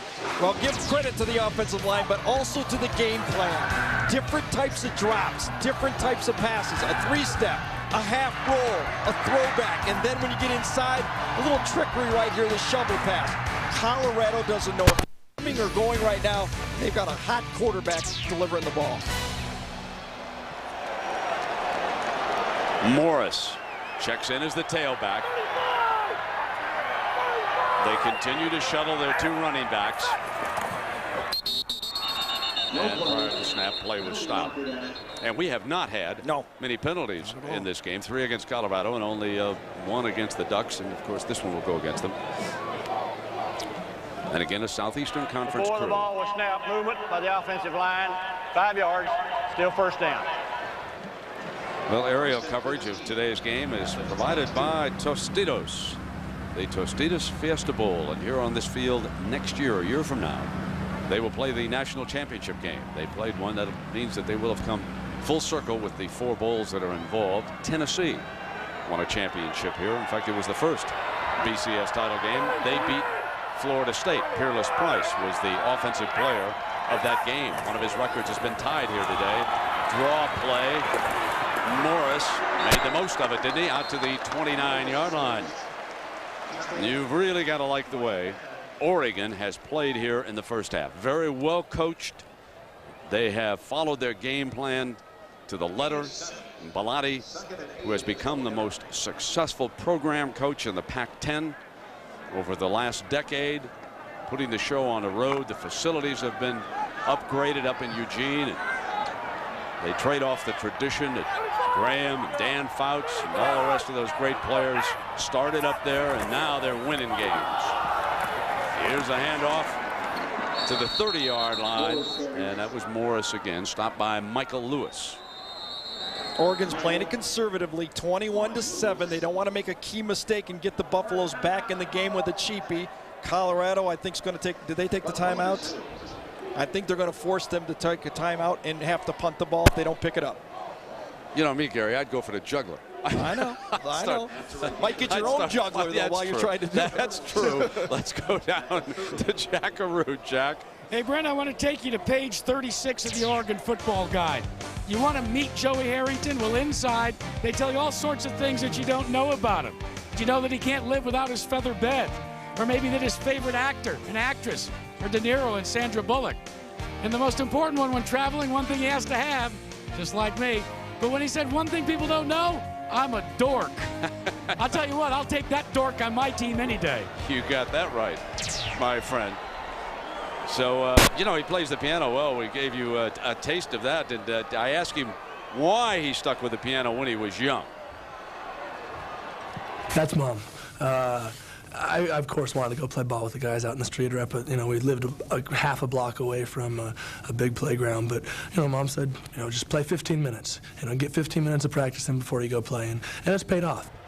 Bill Evans is one of his favorite all-time piano players, and of course he spent some time, Evans did, with Miles Davis, Cannonball Adderley. There some great sounds came out of that piano, and Harrington's got a great act to follow. Third down now for the Oregon quarterback. Lowry's the motion receiver. Roll hard to the right on the pocket. Points. Fires underneath. First down, Parker. I mean, this quarterback is on fire, ladies and gentlemen. He's as accurate and as confident as any college quarterback I've seen in a long time. And this time, he had a tremendous amount of time to throw the ball. The half rolls are really working. Look at all that time. And he moves both of his feet together as he shuffles up in the pocket. Perfect technique. 45 seconds left here in the half.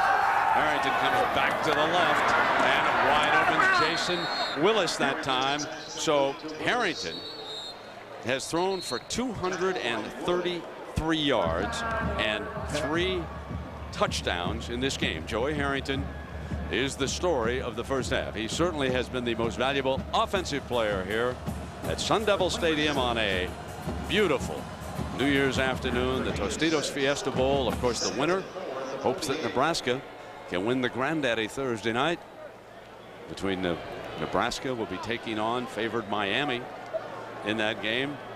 You know, everybody had a say as to who was the #2 team, and of course the humans opted for Oregon, and the computers went for Nebraska. And so when we were up in Nevada, I dropped by a couple of the odds makers and I said, who would be #2 in your power ratings? I'm kind of curious. Would Miami be favored over everybody? They said, yes, they would. But I said, well, what would be the shortest spread? And they said, Florida. They said, we would make Miami only a 4-point favorite over the Gators.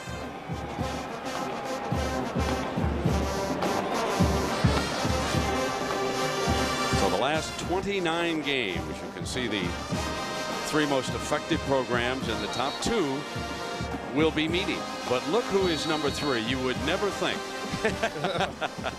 And why not? Smart is going to come into some money pretty soon. You know, interestingly for Joey Harrington in Oregon, 3 out of the last 4 games, he passed for less than 200 yards. He's got over 239. He's at 239 in the first half. He loves to throw on this field, doesn't he? Yep. Got time again. Oh, he throws his first pick to the 30-yard line. He overthrew his receiver. Robinson picks it off.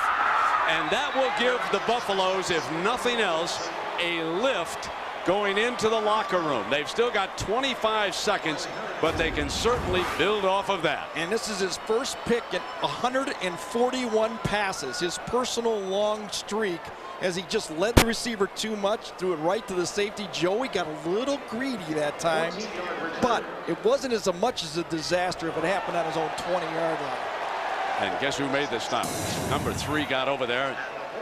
3 touchdowns and 1 interception, and unhappy with that throw because he overthrew his intended target. That's the first time he has really misfired in this game. First down now from Pesavento. 25 seconds to go. Short drop, throw slant, incomplete. No penalty flag. Kevin Mitchell, 17 tackles he had against Oregon State in the game that got him here. Got his team here, that little middle linebacker, pound for pound. Mike Bellotti said he might be the toughest football player in America. He was right on that slant. You don't want to meet that guy when you're running a slant, the middle linebacker. Second down and 10. Pesavento steps away.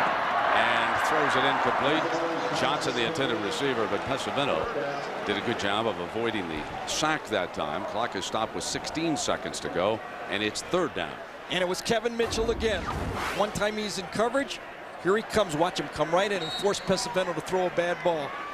Comes in, middle linebacker, comes on a stunt. Nobody takes him and forces Bobby up in the pocket and throw an errant pass. Mitchell in pass coverage. Mitchell on the rush. 4 receivers off the line. He sets that screen pass again. Cut back by Johnson. 40, penalty flag. To the 27, but a penalty flag flies as Lewis makes a stop for the Ducks with 7 seconds showing on the clock. When you get those offensive linemen, and this is going to go long as they run the screen out this way, out in space, they usually grab someone. It's usually one of those holdings or pushes, shove in the back. And you can see a grab right there. That's what was called. It was on Gerard, number 65, coming out. So this one is coming back. Against the offense during the run. 10-yard penalty for the spot of the foul. Colorado has called their 2nd timeout. Well, Gary Barnett has played late in the afternoon on New Year's Day once before. And that, of course, was when he took Northwestern out to the Rose Bowl, which normally occupies this time slot. He played the University of Southern California, and he was beaten that day in a good game as the Wildcats made a late run on the Trojans. That was the miracle year for Northwestern. Here it has been the turnaround that Barnett and the Colorado team has performed up in Boulder this year. After losing big to Texas and earlier to Fresno State, they rolled down the stretch, beating up on Nebraska at home with 62 points, and went down to Irving, Texas at Texas Stadium and won the Big 12 championship against the Texas Longhorns. But here he finds himself down by 2 touchdowns. Taking off the headset, he'll probably just run out the first half and go on in 21-7 down. Jackaroo. Well, Brent, we've talked a lot about the Colorado Buffaloes offensive line. They were a lot heavier and a lot more body fat when they first showed up. But Sean Watson decided to put them all on a diet with different strength and conditioning. And now the Colorado line, just 304 pounds, one of the lightest in the Big 12. You know, when somebody says just 304 to me, Jack, I always say, oh, really? 21-7. Back in the gun. Pesavento going to take one last crack. Drop it off to McCoy underneath as the seconds run out on the first half. Joey Harrington in Oregon will take a 21-7 lead on into the locker room, and Harrington rallying the fans as we check in with Jackaroo. Jack. Well, Coach, so far the first 30 minutes, can you ask for anything more? Well, yeah, I could ask for us not to give them a touchdown, but I think overall I'm very, very impressed with our defense. Our offense, I like the way we're playing, obviously pretty happy. Do you have the balance that you want offensively? Yes, although I'd like to run the ball a little bit better. We got to do a little bit better on first down so we don't have to always make those down conversions. What about defensively? What do you have to do? Well, we just have to stop the screen a little bit, but we're putting them in situations where they have to throw the screen. You know, we just have to make sure, remember, it's a 4-quarter game. We got to come back and play hard in the second half. Thanks, Coach. Okay. Yep, the screen pass certainly was the only big gainer for Colorado. Well, at the half, it's 21-7 Oregon, and let's send you right now to John Saunders and Terry Bowden. John. All right, Brent, thanks a lot. Here at Disneyland in California. And Terry, so many people fell in love with Colorado late in the season with their wins over Nebraska and then over Texas. But keep in mind that win over Nebraska, they gave up 36 points. And the win over Texas, they gave up 37 points. John, I was enamored with their running game, too. But you win championships with defense, and you don't give that many points up and win with championship defense. They're also not putting any pressure on Joey Harrington and not doing a good job on the ground. They're losing the battle in the trenches. They're not running the ball very well. They've absolutely done nothing to pressure Joey Harrington. All right, we are headed towards the Rose Bowl, presented by AT&T in a couple of days. We'll come back, talk about that on the Coors Light halftime show. We'll also look at the day's scores and highlights. Back to Disney in a moment.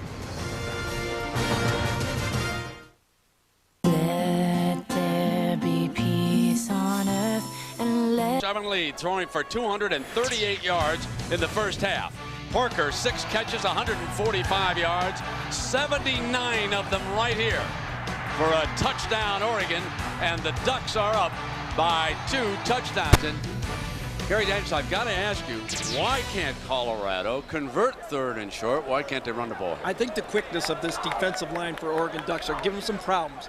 I think the game plan of putting the safeties up there, the linebackers backed off a little bit, and the ability to have 2 corners that can go man-to-man is something teams haven't been able to do against them. And they have been very successful here in the first half of this game. So coming up now, Harrington and the Ducks will possess it to start the second half. Remember, Colorado, in a little show of arrogance, won the toss and didn't defer. They said, we want the football. So now they've got to give it up to start the second half as Hascimento loosens up on the far sideline. So the Ducks looking to get something going. This is very important here in the early minutes of the 3rd quarter for Colorado to climb back in this, get a stop or a turnover, and muscle with Smith back deep along with Amundsen. Here is Smith from the 10. 20, still in bounds, penalty flag. There is a penalty flag. So that's probably an illegal block in the back. So that'll cost the Ducks some yards. Let us sort this out. And just a moment ago, Jack Arute caught up with Colorado Gary Barnett. Well, Coach, what do you do to reestablish a running game? Well, we got to quit doing some of the things we're doing. And 3rd and shorts, you know, we killed 2 drives on 3rd and 1s, and you know, it's hard to get creative and do what you're doing if you can't possess the football down there a little bit, and we're not throwing the ball very well. We just got to get back into our game a little bit. We got to win by 15 points. We won't do it playing that way. Thanks, Coach. All right. Now they've got to win the second half by 15, and this first penalty. And so the ball is brought back to the 12-yard line, where Harrington and the Ducks will have a 1st and 10 as they break the huddle. Morris dashes out. He and Smith have been alternating at running back. Between them, they have been every bit as successful as the Colorado running backs. They open with Morris. The commitment to the run that Bellotti talked about at the end of the first half. Well, one of the reasons Colorado has had trouble getting to Joey Harrington is because he throws the ball from different spots. Launch there, launch this way 2 times, and in the pocket 13 times. Because he moves around, and we showed how he throws the ball all over the field, Colorado doesn't feel confident to come after him with that blitz. I think they're going to have to, though. They're going to have to move up their corners, play bump and run, and put pressure on them no matter what. Look at that jersey. On second down, that short drop, fire it out to the left-hand side, put it in Parker's hands for another 1st down. Lewis, number 31, over on the stop at 25. It is time now for our Morgan Stanley storyline of this Tostitos Fiesta Bowl. Well, you can see it, 61 yards. And in fact, at this point of the game right now, Oregon has rushed for more yards than Colorado. I never would have believed that. Harrington has been dynamic, moving the ball around to different players. I think it's been a brilliant game plan, both offensively and defensively. And those Ducks, they may quack, but they're not cracking. Does that work? I think it does. Just underway here in the second half.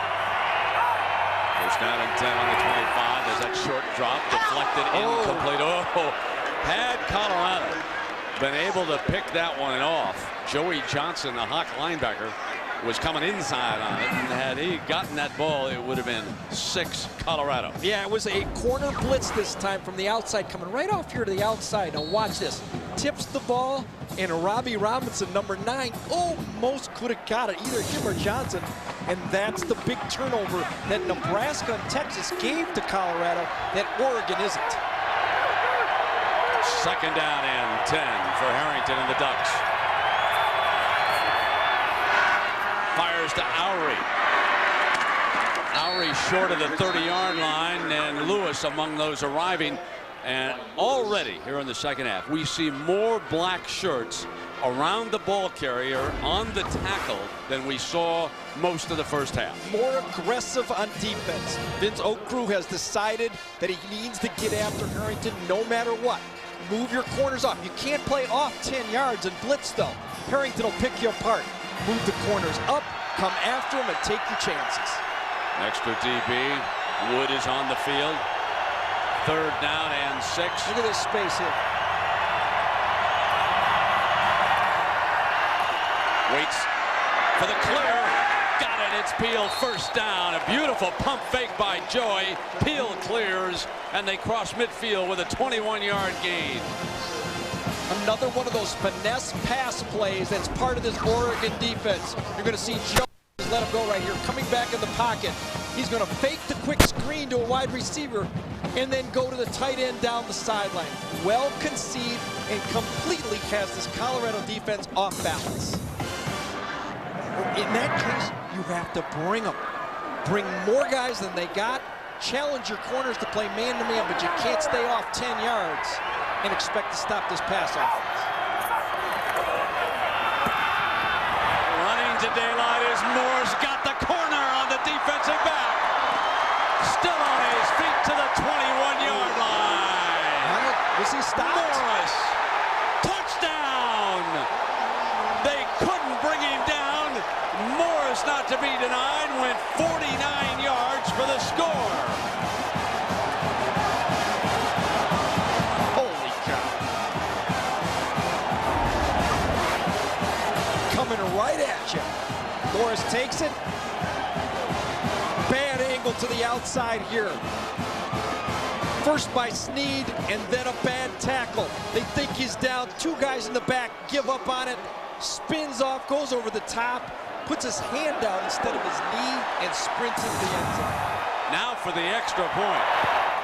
Oregon puts a stranglehold on the Tostitos Fiesta Bowl on the first series of the 2nd half.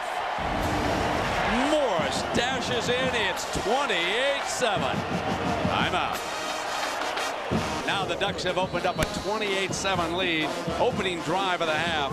It took him only 6 plays to go 88 yards. Morris bolting 49 yards for the touchdown. In case you're wondering, on the rule, he rolled over a player who was down. Knee never touched the ground, so he was not down. And that's why the run was allowed. High kickoff, going to be fielded at about the 6-yard line by Hollowell. Hollowell spins and brings it out to the 28-yard line. Take another look at this now, and you will see that as he comes across the prone player, knees don't touch the ground, so it's going to be a legal 49-yard run here by Morris. I think right Joey there, Johnson. Look at that. over the top of Johnson. Knees don't go down, so it is legal, and he dashes the rest of the way. The heat is on Pesavento and the Buffaloes. And again, that Oregon defense stuffs the run. Johnson, the ball carrier, and he's eaten up in the middle of that defense. Kevin Mitchell, the linebacker, doing his usual outstanding job.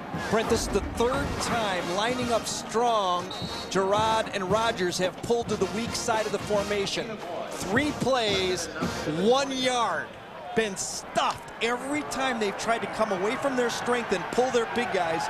Oregon has been right in the backfield. Somewhat surprised that Colorado doesn't stay outside sometimes. Pesavento, incomplete. And a penalty flag is thrown on the play, and it goes against Bowman. Well, that's the challenge. I think if you're Oregon, you live with a couple of those penalties because that allows you to put 8 and 9 men in the box. Bowman running stride for side, must have arm barred him. Put his arm out and kind of impeded the progress of the wide receiver. Bobby, interference against the defense, 15 yards from the previous spot, automatic first down. Let's take a look and see if he sticks his arm out just as he starts. Yes, he gets leverage on the play by taking his right arm and placing it on the receiver's left arm. That's a good call. Yeah. Bellotti unhappy with the call from the sideline, obviously. Bowman, a home game, needed 36 tickets. He grew up in this area. We had a chance to ask about coming home to play his final college game. Here's what he said. Coming home was the best thing going, you know. That's probably one of the reasons I'm probably not as upset as the rest of my teammates about the national championship, you know, is to get that opportunity to come home and play against with my friends and my family watching the game. He's just a delight. I remember when Dan Fouts and I did his first game as a freshman. He's been a starter, underwent knee surgery. He plays a lot bigger than he is. Second down now and 9. Pesavento off the play fake, rolling hard to the right. And it is complete for a first down to Cedric Cormier, the senior from Houston. Colorado's starting to do a little bit what Oregon does with their passing game. Buy time by bringing your quarterback out of the pocket and then run the deep comeback. When you're facing bump and run, you can't just run fade routes. You have to give them something else, and that deep comeback off of play action is very effective against that bump and run.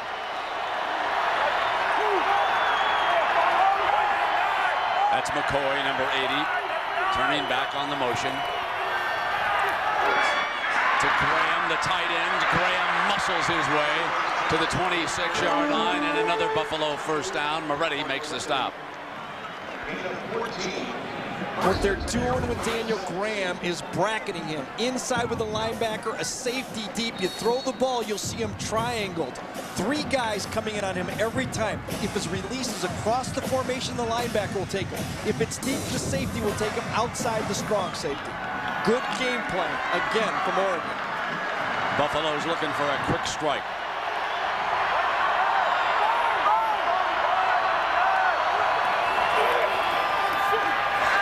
Pesavento to take off. Very close to the line. Into the end zone for a touchdown goes McCoy. They're calling him over the line. They believe he was over the line when he threw it. This one is coming back. The referee made the call.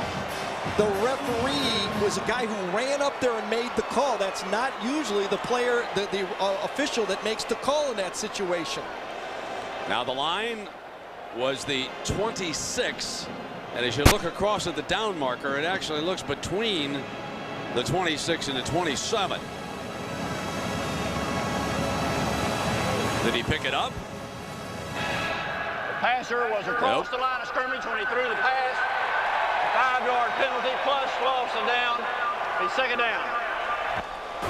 26.5-yard line. You can see it right there. Let's take one look at it and see where he lets this ball go. Second and 14 at the 30. Comes up in the pocket. Oh boy, I don't know. Oh, wow. I think that's a bad call. I think actually the referee, the official, out of position made the call, and that's why he blew it. Johnson is eating up. Well, we have Dave Perry, the head of Big Ten officials, with us up here in the booth. And Dave, I know that you just had a chance to look at that replay one time. What's your feeling about the call and the man who made the ruling? Well, normally a referee would not make that call in order to be a line of scrimmage official. Extremely close. Going to have to look at it some more. I'm sure they will in the tape review. Looked to me like the ball was out of his hand before he got past the line of scrimmage, but I think the wrong official made the call. Trailing the play like that, it is so hard for him to make that decision when he's not looking down the line. That's what you hate to see. Incomplete, overthrew McCoy that time, and it is fourth down. So a terrible break for the Buffaloes here with 9:35 to go in the third quarter. Down by 21 points. Gary Barnett needed that touchdown. I'm sure Oregon will stay with their defense on the field. They will look for a fake here and force Colorado to just kick the field goal.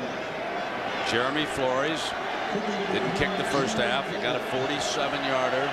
He played at Scottsdale Community College before going up to Boulder. No good. So he missed the 47-yarder.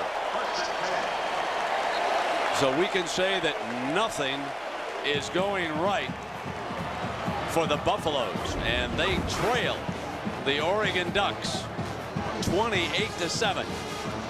This one was close, but he just pulled it too much. Timeout.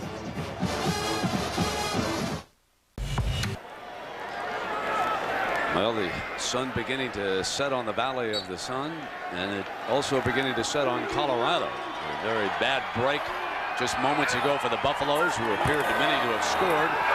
Joey Harrington on a great play fake. He's got the fullback running free for another first down, and that's Josh Line, the senior from Springfield, Oregon. 16 more yards for Joey Harrington, who has now thrown for almost 300.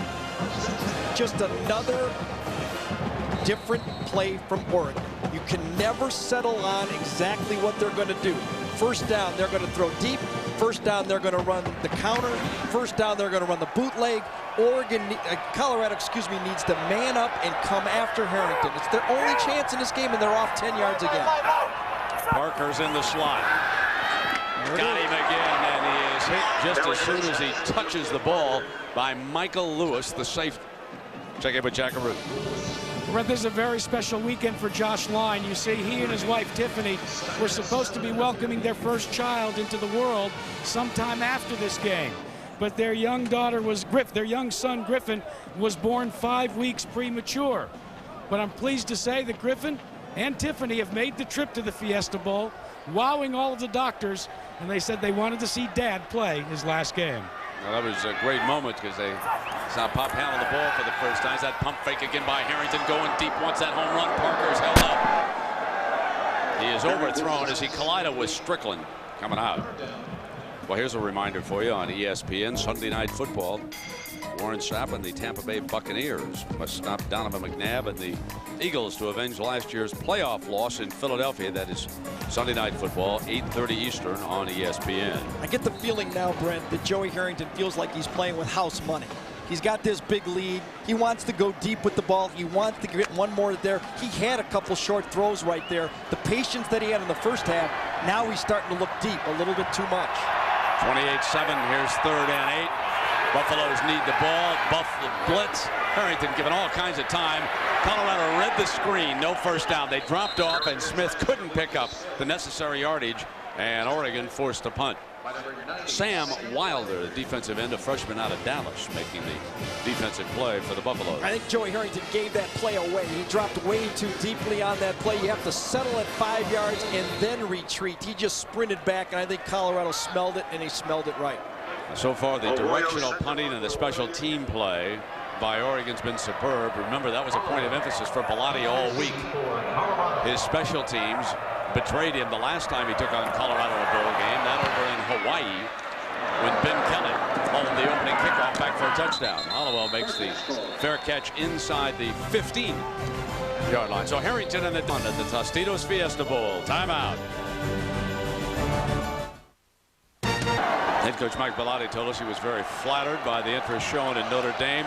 He has a couple of youngsters in high school back in Eugene. He's very comfortable with the lifestyle there. But ladies and gentlemen, that man someday will wind up in the National Football League. This is an outstanding coach. Pesavento, and is caught on a slick throw for a first down. Daniel Graham, the senior tight end Mackey Award winner from Denver. Well, because David Moretti that time was right on Graham that time. That had to be a slick throw because it was perfect. The two quarterbacks, obviously, Harrington controlling this football game.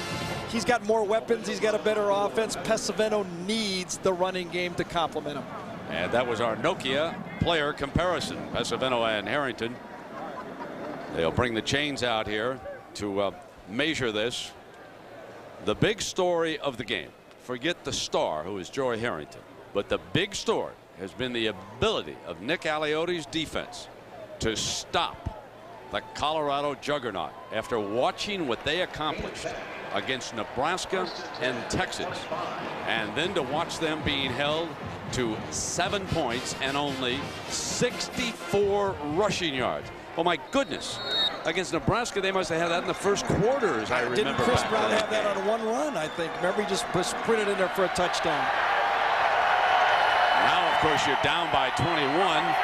Purify the running back. It makes him more one-dimensional. You've got to play catch-up. Pesavento firing underneath. And I believe he's close to another first down. Is that a face mask? The late flag comes flying in. Matt Brunson, the receiver that time. Webster, the rover on him. That might be the 15-yarder, too, the way he dragged him down with that face mask, if it is. Got a 5-yard face mask, added on to the end of the run, making a first down. Oregon comes right at him with the blitz. Pesavento stands there, delivers another on-target pass. Webster comes across, yanks him down, and that could have gone either way. That could have been a 15-yarder just as easily as a 5-yarder there as he turned him down. Actually, his hand came loose, and that's why he only got the 5 yards. Pesavento hit, and he was not expecting corner Rashad Bowman, the young man from Phoenix. One of 6 players on this Oregon team who played against Colorado in that bowl game in Hawaii that you did, Brent. This is part of your job as a quarterback, to check this guy out. That's your job. You saw Joey Harrington do it. This time, Pesavento doesn't go through his reads, and he pays the price. He's lucky he didn't fumble.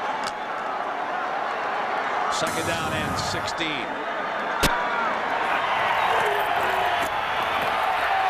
The run. And the daylight goes purified. Battling close to a first down. A powerful run with Lewis making the stop for the Ducks.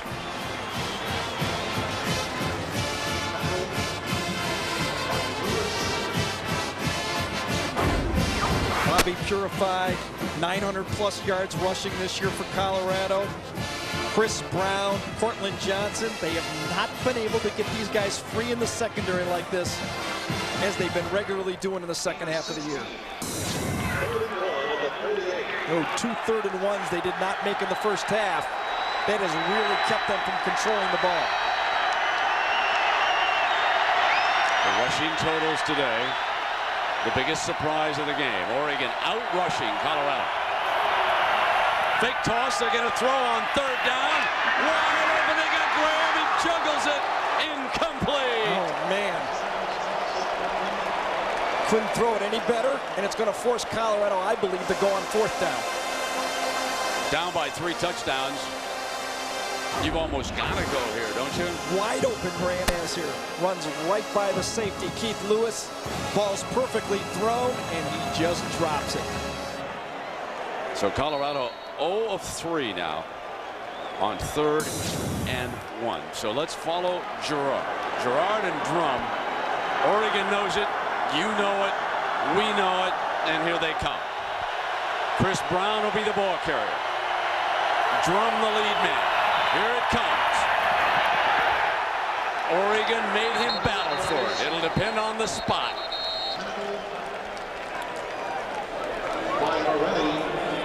So it appeared from that spot that he's got the first down. You can see the man who came over from the line gave him the spot. Sure didn't blow it up, though, did they? Boy, they didn't.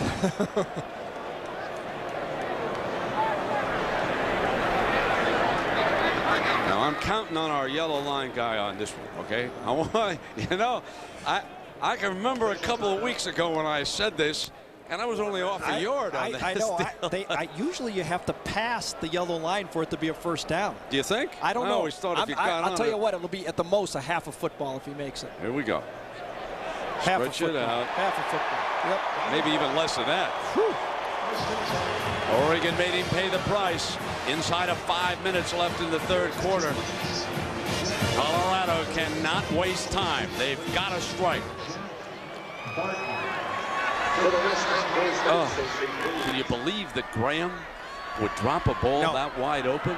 He was running free. I think he was looking at where he was headed for the end zone. The 2 players that were suspended and were allowed to start this game have missed a field goal and dropped a potential touchdown pass. Big story in this game. The fake draw, middle, long, incomplete, and a great reach at the end as Bowman had the coverage on Brunson. If you have enough guts to go man-to-man with your corners on wide receivers in college football, you can crowd that line of scrimmage. Bowman, stride for stride, he thinks he's going to intercept it. Actually, Brunson knocks it away from him right at the end of the play. Second down. Purified, who's rushed for 24 yards. The running back here. Read perfectly by Kevin Mitchell, the sophomore from Orange, California. It was a finesse play, Brent. It was going to be a reverse. They were trying to bait him to come inside this way.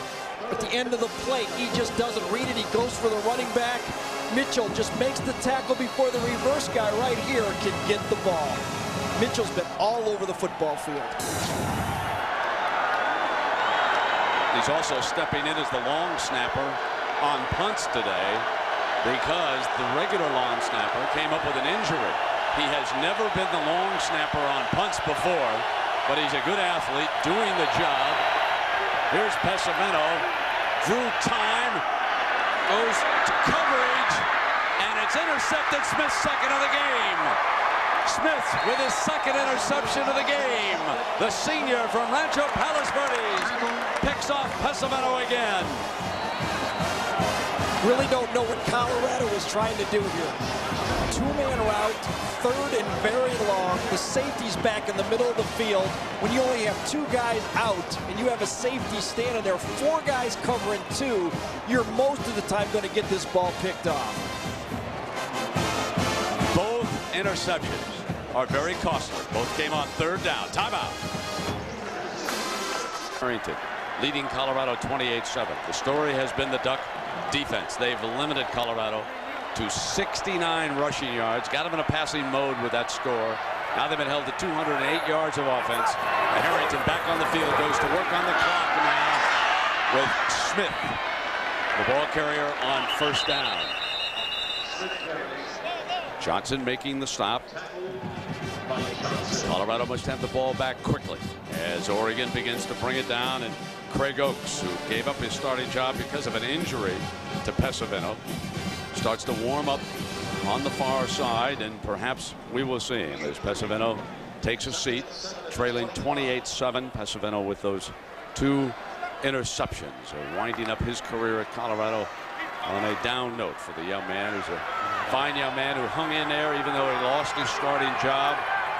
He's the very epitome of never give up, but things not going his way today. Harrington snaps it off to Oury again. Oury is surrounded at the 25-yard line, and Michael Lewis making another stop. Remind you that coming up next on our triple header, BCS will take you down to the Big Easy, to the Nokia Sugar Bowl. Illinois, winners of the Big Ten, will take on LSU, champions of the SEC. We've had about half the field in the BCS this year. Came into the season unranked. Two of those teams, Illinois and LSU, will meet tonight in the Nokia Sugar Bowl. Here in the Tostitos Fiesta Bowl, Colorado came out of nowhere to win the Big 12. Oregon, though, was one of the favorites all along for the Pac-10. Their only loss this year at the hands of Stanford. As Harrington on a quick pop over the middle of the tight end, and he is out to the 38-yard line for a first down. Justin Peel, the senior from Dublin, California. Love the way Harrington delivers this ball. He just doesn't lay it out there. He rockets this ball. He knows he's got a hot. As he backs out, he just gives it to his tight end. Another first down. Gary Daniels, I've got to ask you, why can't Colorado convert third and short? Why can't they run the ball? I think the quickness of this defensive line for Oregon Ducks are giving some problems. I think the game plan of putting the safeties up there, the linebackers backed off a little bit, and the ability to have two corners that can go man-to-man is something teams haven't been able to do against them. And they have been very successful here in the first half of this game. So coming up now, Harrington and the Ducks will possess it to start the second half. Remember, Colorado, in a little show of arrogance, won the toss and didn't defer. They said, we want the football. So now they've got to give it up to start the second half as Pesavento loosens up on the far sideline. So the Ducks looking to get something going. This is very important here in the early minutes of the third quarter for Colorado to climb back in this, get a stop or a turnover, and muscle with Smith back deep along with Amundsen. Here is Smith from the 10. 20, still in bounds, penalty flag. There is a penalty flag, so that's probably an illegal block in the back, so that'll cost the Ducks some yards. Let us sort this out. And just a moment ago, Jack Arute caught up with Colorado Gary Barnett. Well, Coach, what do you do to reestablish a running game? Well, we got to quit doing some of the things we're doing. And third and shorts, you know, we killed 2 drives on 3rd and 1s, and you know, it's hard to get creative and do what you're doing if you can't possess the football down there a little bit, and we're not throwing the ball very well. We just got to get back into our game a little bit. We got to win by 15 points. We won't do it playing that way. Thanks, Coach. All right. Now they've got to win the second half by 15, and this first penalty. And so the ball is brought back to the 12-yard line, where Harrington and the Ducks will have a 1st and 10 as they break the huddle. Morris dashes out. He and Smith have been alternating at running back. Between them, they have been every bit as successful as the Colorado running backs. They open with Morris. The commitment to the run that Bellotti talked about at the end of the first half. Well, one of the things, the reasons Colorado has had trouble getting to Joey Harrington is because he throws the ball from different spots. Launched there, launched this way 2 times, and in the pocket 13 times. Because he moves around, and we showed how he throws the ball all over the field, Colorado doesn't feel confident to come after him with that blitz. I think they're going to have to, though. They're going to have to move up their corners, play bump and run, and put pressure on them no matter what. Look at that jersey. On second down, that short drop, fire it out to the left-hand side, put it in Parker's hands for another 1st down. Lewis, number 31, over on the stop at 25. It is time now for our Morgan Stanley storyline of this Tostitos Fiesta Bowl. Well, you can see it, 61 yards. And in fact, at this point in the game right now, Oregon has rushed for more yards than Colorado. I never would have believed that. Harrington has been dynamic, moving the ball around to different players. I think it's been a brilliant game plan, both offensively and defensively. And those Ducks, they may quack, but they're not cracking. Does that work? I think it does.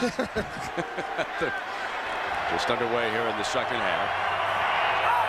1st down and 10 on the 25. There's that short drop, deflected, incomplete. Oh, had Colorado been able to pick that one off, Joey Johnson, the Hawk linebacker, was coming inside on it, and had he gotten that ball, it would have been 6 Colorado. Yeah, it was a corner blitz this time from the outside, coming right off here to the outside. Now watch this. Tips the ball, and Robbie Robinson, number 9, almost could have got it, either him or Johnson. And that's the big turnover that Nebraska and Texas gave to Colorado that Oregon isn't. 2nd down and 10 for Harrington and the Ducks. Fires to Oury. Oury short of the 30-yard line, and Lewis among those arriving. And already here in the second half, we see more black shirts around the ball carrier on the tackle than we saw most of the first half. More aggressive on defense. Vince Okru has decided that he needs to get after Harrington no matter what. Move your corners up. You can't play off 10 yards and blitz, though. Harrington will pick you apart. Move the corners up, come after him, and take your chances. Extra DB. Wood is on the field. 3rd down and 6. Look at this space here. Waits for the clear. Got it. It's Peel. 1st down. A beautiful pump fake by Joy. Peel clears, and they cross midfield with a 21-yard gain. Another one of those finesse pass plays that's part of this Oregon defense. You're going to see Joe let him go right here, coming back in the pocket. He's going to fake the quick screen to a wide receiver and then go to the tight end down the sideline. Well conceived and completely has this Colorado defense off balance. In that case, you have to bring them. Bring more guys than they got. Challenge your corners to play man-to-man, but you can't stay off 10 yards and expect to stop this pass offense. Running to daylight is Morris. Got the corner on the defensive back. Still on his feet to the 21-yard line. Was he stopped? Morris. Touchdown. They couldn't bring him down. Morris, not to be denied, went 49 yards for the score. Holy cow. Coming right at you. Morris takes it. Bad angle to the outside here. First by Snead, and then a bad tackle. They think he's down. 2 guys in the back give up on it.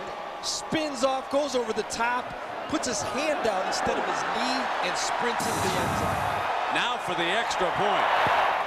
Oregon puts a stranglehold on the Tostitos Fiesta Bowl on the first series of the second half.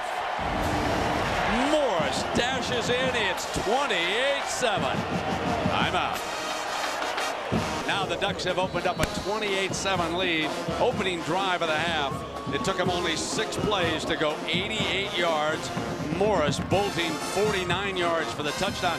In case you're wondering on the rule, he rolled over a player who was down. Knee never touched the ground, so he was not down. And that's why the run was allowed. High kickoff, going to be fielded at about the 6-yard line by Hollowell. Hollowell spins and brings it out to the 28-yard line. Take another look at this now, and you will see that as he comes across the prone player, knees don't touch the ground, so it's going to be a legal 49-yard run here by Morris. I think right Joey there, Johnson. Look at that. over the top of Johnson. Knees don't go down, so it is legal, and he dashes the rest of the way. The heat is on Pesavento and the Buffaloes. And again, that Oregon defense stuffs the run. Johnson, the ball carrier, and he's eaten up in the middle of that defense. Kevin Mitchell, the linebacker, doing his usual outstanding job. Brent, this is the 3rd time lining up strong. Gerard and Rogers have pulled to the weak side of the formation. 3 plays, 1 yard. Been stuffed every time they've tried to come away from their strength and pull their big guys. Oregon has been right in the backfield. Somewhat surprised that Colorado doesn't stay outside sometimes. Pesavento, incomplete. And a penalty flag is thrown on the play, and it goes against Bowman. Well, that's the challenge. I think if you're Oregon, you live with a couple of those penalties because that allows you to put 8 and 9 men in the box. Bowman running stride for side, must have arm barred him. Put his arm out and kind of impeded the progress of the wide receiver. Bobby, interference against the defense, 15 yards from the previous spot, automatic first down. Let's take a look and see if he sticks his arm out just as he starts. Yes, he gets leverage on the play by taking his right arm and placing it on the receiver's left arm. That's a good call. Yeah. Bellotti unhappy with the call from the sideline, obviously. Bowman, home game, needed 36 tickets. He grew up in this area. We had a chance to ask about coming home to play his final college game. Here's what he said.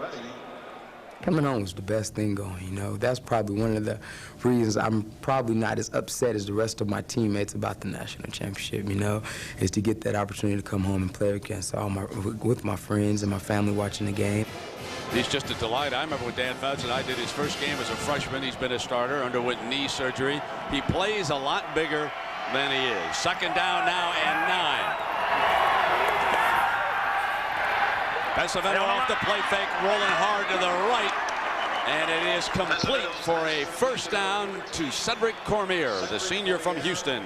Colorado's starting to do a little bit what Oregon does with their passing game. Buy time by bringing your quarterback out of the pocket and then run the deep comeback. When you're facing bump and run, you can't just run fade routes.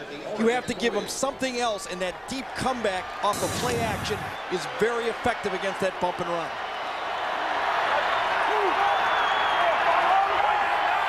That's McCoy, number 80, turning back on the motion.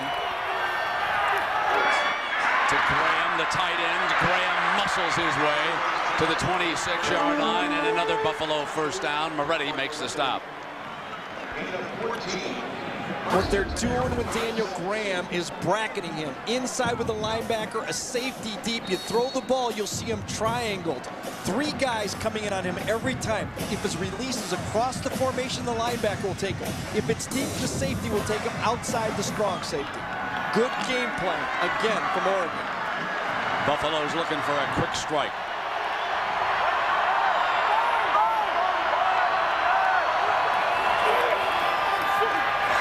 Pesavento to take off.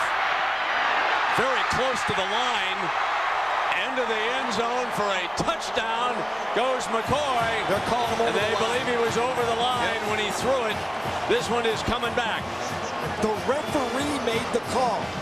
The referee was a guy who ran up there and made the call. That's not usually the player, the official that makes the call in that situation. Now the line was the 26, and as you look across at the down marker, it actually looks between the 26 and the 27. Did he pick it up? The passer was across the line of scrimmage when he threw the pass. 5-yard penalty plus 12, so down. He's second down. 26.5-yard line. You can see it right there. Let's take one look at it and see where he lets this ball go. Second and 14 at the 30.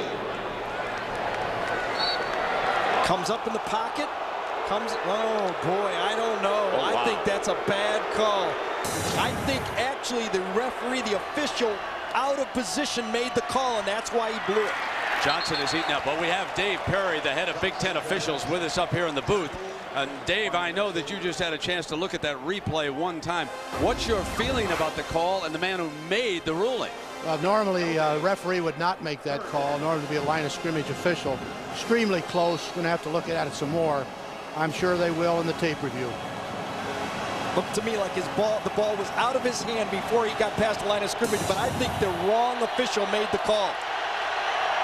Trailing the play like that, it is so hard for him to make that decision when he's not looking down the line. That's what you hate to see.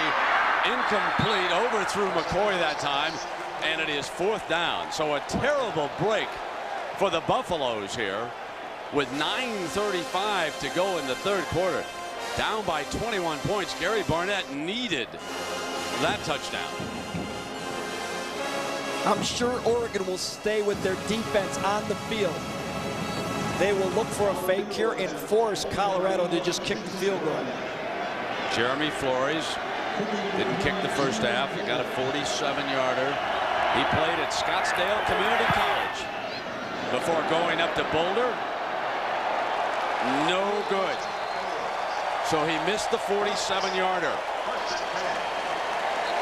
So we can say that nothing is going right for the Buffaloes, and they trail the Oregon Ducks 28-7. This one was close, but he just pulled it too much.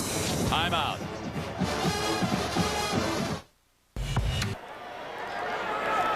Well, the sun beginning to set on the Valley of the Sun, and it also beginning to set on Colorado. A very bad break just moments ago for the Buffaloes, who appeared to many to have scored.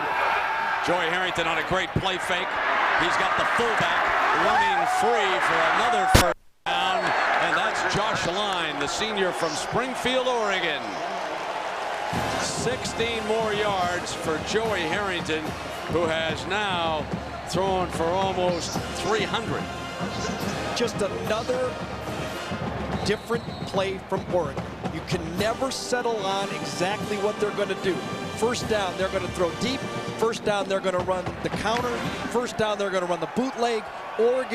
Colorado, needs to man up and come after Harrington. It's their only chance in this game, and they're off 10 yards again. Parker's in the slot. Got him again, and he is hit just as soon as he touches the ball by Michael Lewis, the safety. Check in with Jackaroo. This is a very special weekend for Josh Line. You see, he and his wife Tiffany were supposed to be welcoming their first child into the world sometime after this game. But their young daughter was their young son Griffin was born 5 weeks premature. But I'm pleased to say that Griffin and Tiffany have made the trip to the Fiesta Bowl, wowing all of the doctors, and they said they wanted to see Dad play his last game. Well, that was a great moment because they saw Pop handle the ball for the first time. That pump fake again by Harrington going deep once that home run. Parker's held up. He is overthrown as he collided with Strickland coming out. Well, here's a reminder for you on ESPN Sunday Night Football. Warren Sapp and the Tampa Bay Buccaneers must stop Donovan McNabb and the Eagles to avenge last year's playoff loss in Philadelphia. That is Sunday Night Football, 8:30 Eastern on ESPN. I get the feeling now, Brent, that Joey Harrington feels like he's playing with house money. He's got this big lead. He wants to go deep with the ball. He wants to get one more there. He had a couple short throws right there. The patience that he had in the first half, now he's starting to look deep a little bit too much. 28-7, here's 3rd and 8. Buffaloes need the ball. Buffalo blitz. Harrington given all kinds of time. Colorado read the screen. No first down. They dropped off, and Smith couldn't pick up the necessary yardage, and Oregon forced to punt. Sam Wilder, the defensive end, a freshman out of Dallas, making the defensive play for the Buffaloes. I think Joey Harrington gave that play away. He dropped way too deeply on that play. You have to settle at 5 yards and then retreat. He just sprinted back, and I think Colorado smelled it, and he smelled it right. So far, the directional punting and the special team play by Oregon's been superb. Remember, that was a point of emphasis for Bellotti all week. His special teams betrayed him the last time he took on Colorado in a bowl game, that over in Hawaii, when Ben Kelly hauled the opening kickoff back for a touchdown. Hollowell makes the fair catch inside the 15-yard line. So Harrington and the Ducks lead it by 21 at the Tostitos Fiesta Bowl. Timeout. Head coach Mike Bellotti told us he was very flattered by the interest shown in Notre Dame. He has a couple of youngsters in high school back in Eugene. He's very comfortable with the lifestyle there. But ladies and gentlemen, that man someday will wind up in the National Football League. This is an outstanding coach. Pesavento, and is caught on a slick throw for a first down. Daniel Graham, the senior tight end Mackey Award winner from Denver. Well, because David Moretti that time was right on Graham that time. That had to be a slick throw because it was perfect. The two quarterbacks, obviously, Harrington controlling this football game. He's got more weapons. He's got a better offense. Pesavento needs the running game to complement him. And that was our Nokia player comparison, Pesavento and Harrington. They'll bring the chains out here to measure this. The big story of the game, forget the star who is Joey Harrington, but the big story has been the ability of Nick Aliotti's defense to stop the Colorado juggernaut after watching what they accomplished against Nebraska and Texas, and then to watch them being held to 7 points and only 64 rushing yards. Oh my goodness. Against Nebraska, they must have had that in the first quarter, as I remember. Didn't Chris Brown have that on one run, I think? Remember, he just sprinted in there for a touchdown. Now, of course, you're down by 21.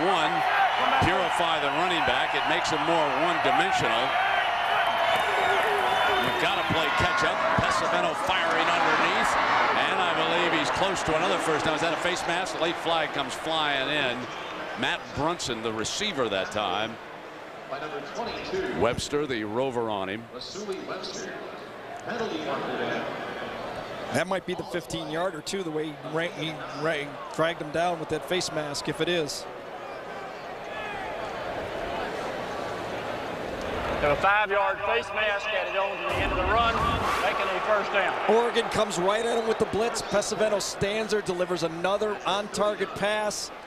Webster comes across, yanks him down, and that could have gone either way.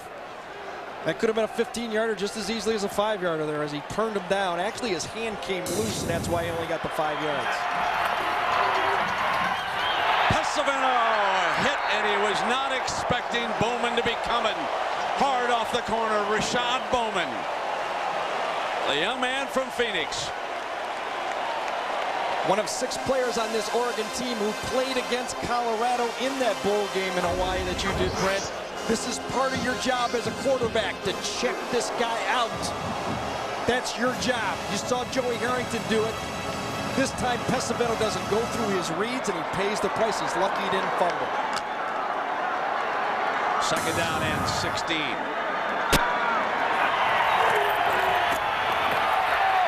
run. And the daylight goes purified. Battling close to a first down. A powerful run with Lewis making the stop for the Ducks.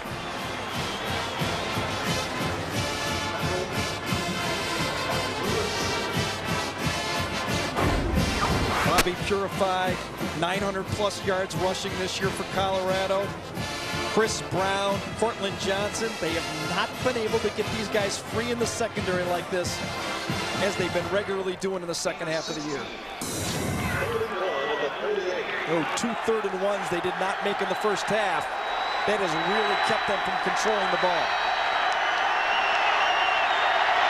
The rushing totals today, the biggest surprise of the game. Oregon out-rushing Colorado. Fake toss, they're going to throw on third down. Wide open, they got Graham, he juggles it, incomplete. Oh, man. Couldn't throw it any better, and it's going to force Colorado, I believe, to go on fourth down. Down by 3 touchdowns. You've almost got to go here, don't you? Wide open Hernandez here. Runs right by the safety, Keith Lewis. Ball's perfectly thrown, and he just drops it. So Colorado 0 of 3 now on 3rd and 1. So let's follow Gerard. Gerard and Drum. Oregon knows it. You know it. We know it. And here they come. Chris Brown will be the ball carrier. Drum the lead man. Here it comes. Oregon made him battle for it. It'll depend on the spot.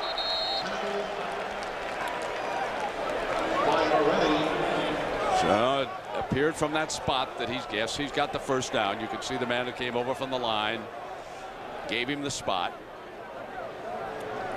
Sure didn't blow it up, though, did they? Boy, they didn't.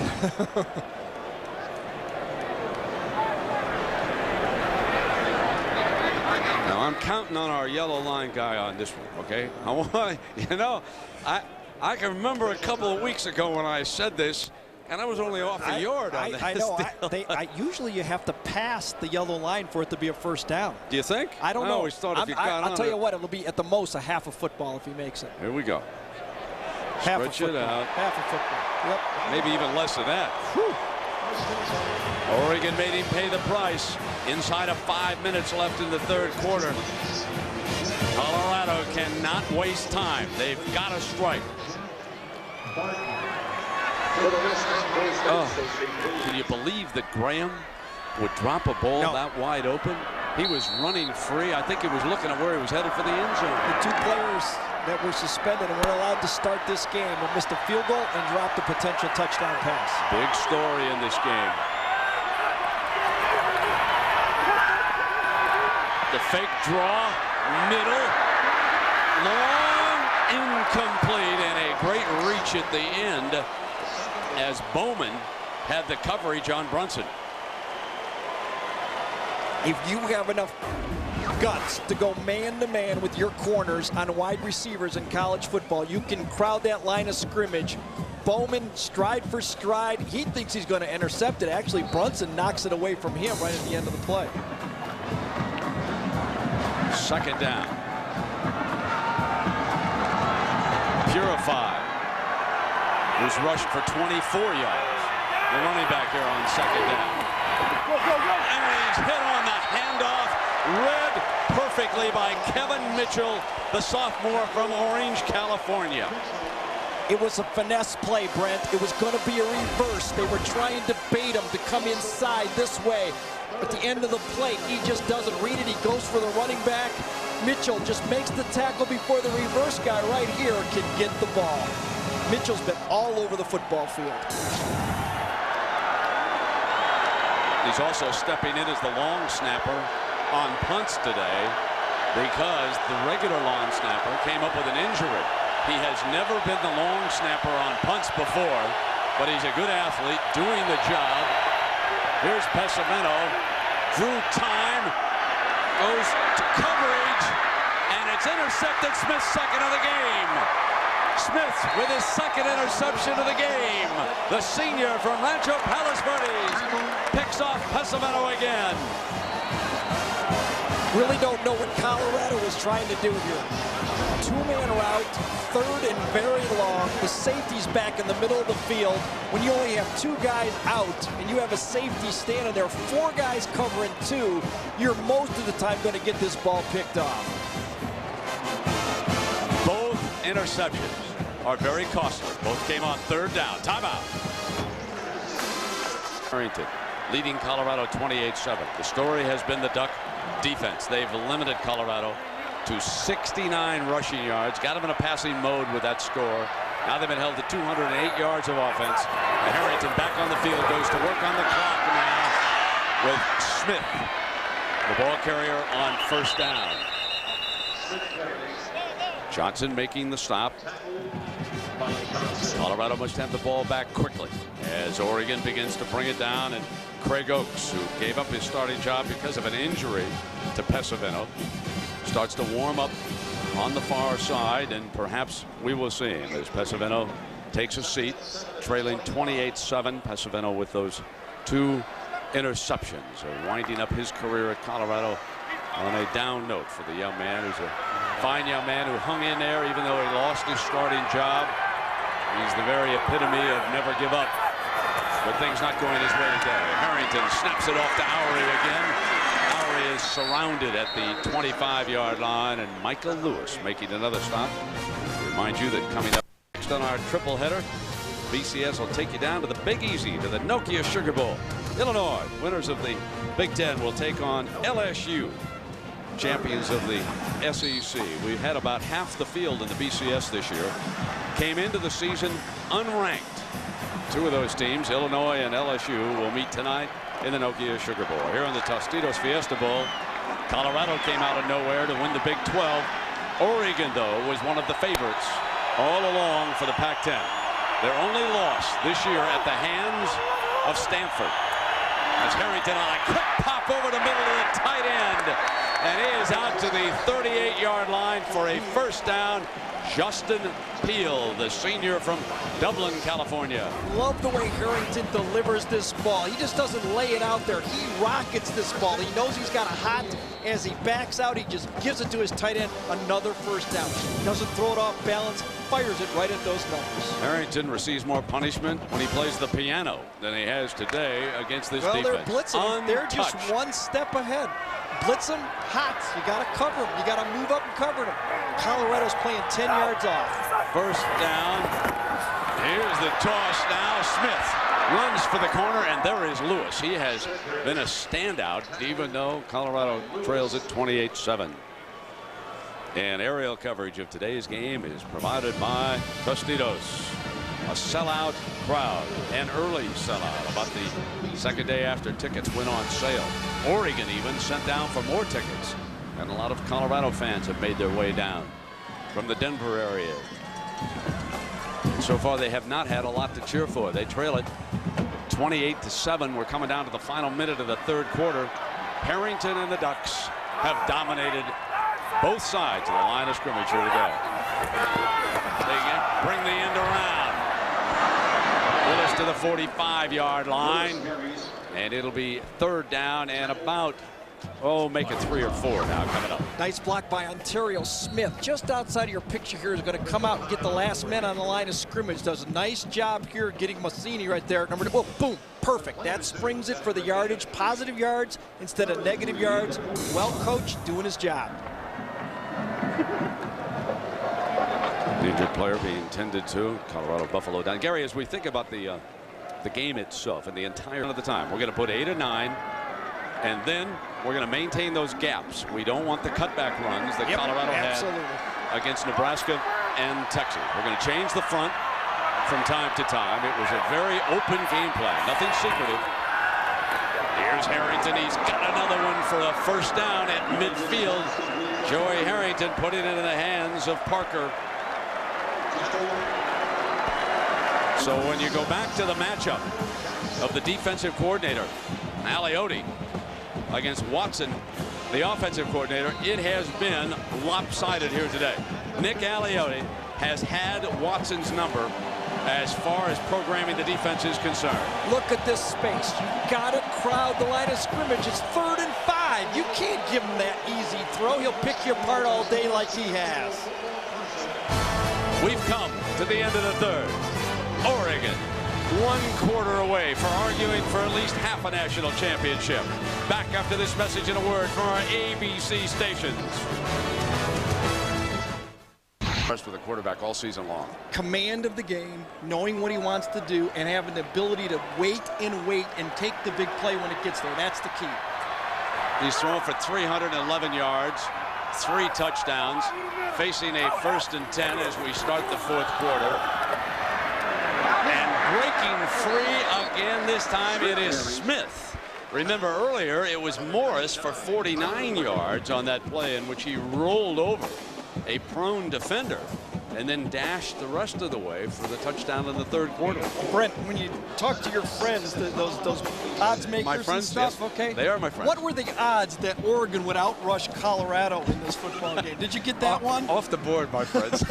You know, there's some things I don't even bother to ask for because I think it's ridiculous, you know, but here it is. I mean, 127 to 69. Oregon has outrushed them and leads it 28-7. Another underdog, though, coming through for us, Gary. The Buffaloes were favored. Harrington pumps it into nothing but wide open space. Willis, who has been one of his big receivers here today. Joey Harrington's wondering why people in the Pac-10 don't run this defense all the time. A 10-yard cushion, they're going to run it again. They're going to run the smash route. He goes out 5 yards, he stops, he allows the deep guy to just hook there and just take an easy pitch and catch. Harrington says, I didn't know the Big 12 was this easy. I could have won the Heisman if I'd have played in the Big 12. And those humans were right after all. We should have been in Pasadena. That's what they're thinking. First down and 10. Ball on the 36. There's a fake from Harrington. Penalty flag. Middle's open, incomplete. But there is a penalty flag at the 35-yard line. Check in with Jackaroo. Jack. Brent, Gary, do you remember when we met with the Oregon coaches and specifically with Jeff Tedford when he told us the most important tape that this team reviewed all in preparation for this game was that Big 12 championship? They saw some of the chicanery that Vince Okru tried to play against Texas. And Jeff told us, he said, hey, we're not surprised. We know what we're expecting. Yeah, exactly. And Jeff Tedford, whom you saw there, is headed to Berkeley and the University of California. Sort of interesting because one of the stories we pursued early on with Bellotti is why did you keep Tedford here and not turn him loose? You know, if you talk to Bobby Bowden, he probably wishes a year ago that Mark Richt had gone early to Georgia after he was hired. But Bellotti said we talked it over. Jeff said he wanted to stay with the youngsters who he had helped bring in to Eugene. He hired his assistant coaches early on. We thought he had Berkeley well taken care of. So certainly we welcomed him, and then he'll name a new offensive coordinator sometime, probably next week, as Smith powers his way to the 35-yard line. Guess who has the most completions, most completed passers ever in a Tostita Fiesta Bowl? Now, I know you don't know, but it's a good friend of yours, Gary.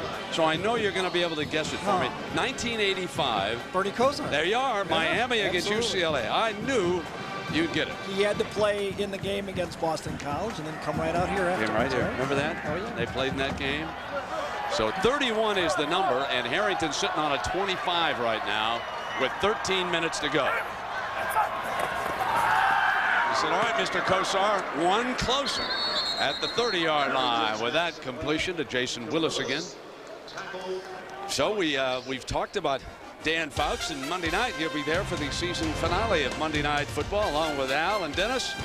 And you'll see the Vikings and the Ravens. Now, if I have this correct, the Vikings are long gone, and the Ravens haven't wrapped up a playoff post, right? Do I have it right? The first half, I know you did. Okay. Third down, as George Hill will be joining the Monday Night crew. He shakes his head affirmative that that's the way it is. So if the Ravens can shut down Randy Moss, Here's wrap Peel. that up. He catches him on third down, the tight end. Yeah, he sure does. Harrington pump fake, look back. Headed coverage, going to go for the end zone, going to go for one more. Overthrew his receiver, and Strickland out of bounds. Made the catch out of bounds.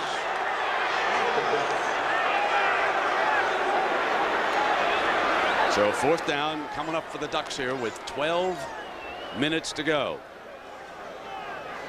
Well, they keep coming at you, don't they? That number 3 jersey, as you've been pointing out, Brent, I mean, that's as clean as a kicker's jersey after the game. Absolutely. I mean, just take a look at number 3.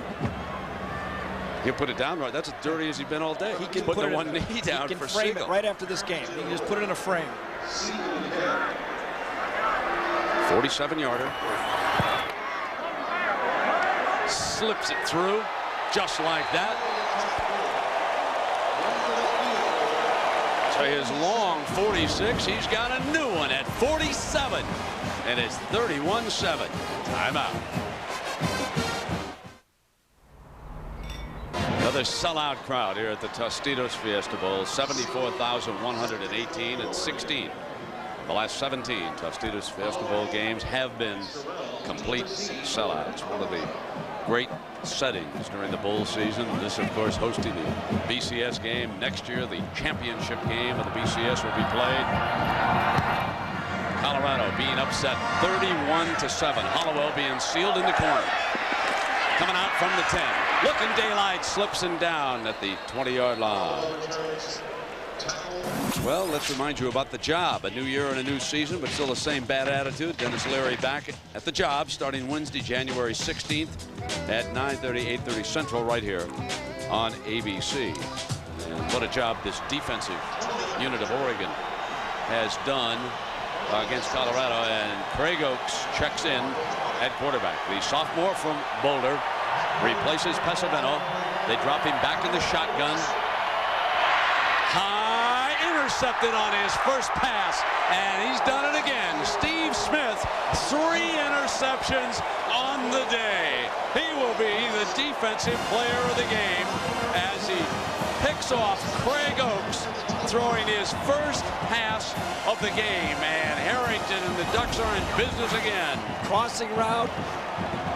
Oaks probably fired up, got a lot of juice in that arm, wants to show things. As he throws the ball, he just throws it too high, just tipped, and there's the freebie. There's the freebie right there.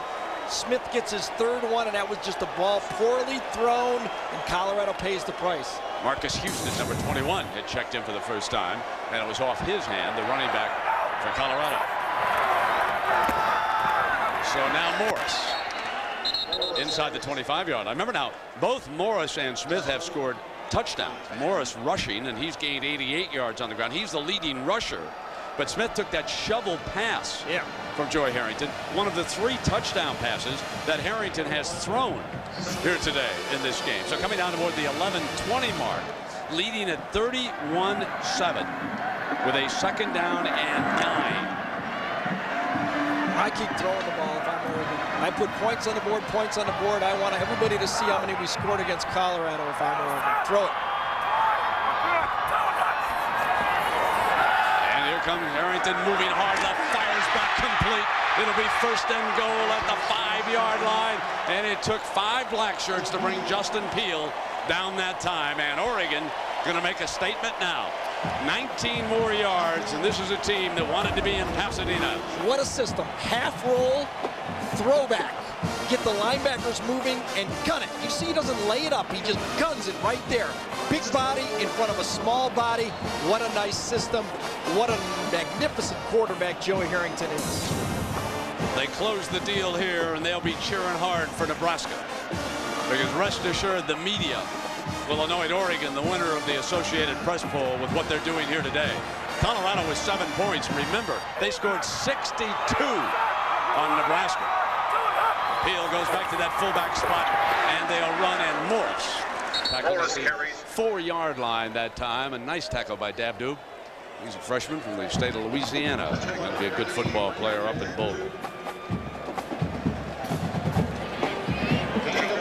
The fullback Josh Line comes in from the Oregon sideline with this play.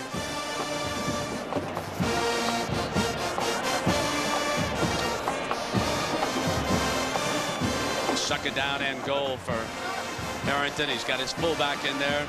He could be the lead blocker for Morris.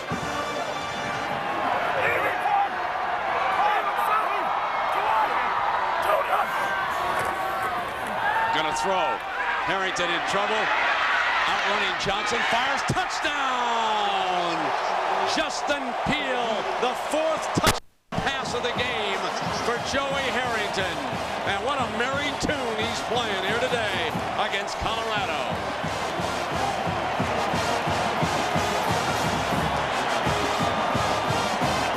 Same play that Colorado used against Fresno State. Fullback in the flat, tight end deep. It's not there, so what does the tight end Peele do? Finds a different area, and buying time, Harrington comes back to him and makes the throw. You know the tune he's playing right now?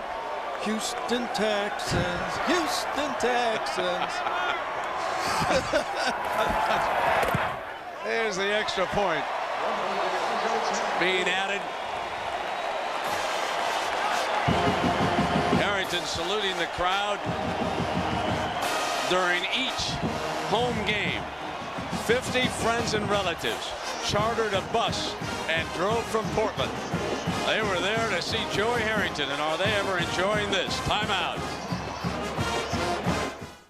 Schultz never. Here is Hollowell. He'll try to light a fire for the Buffalo. The 20. Cuts loose, tries to find another crease, and makes the most of it to the 31-yard line. Well, Joey Harrington, also a piano player. And what a tune he's played for us today, huh?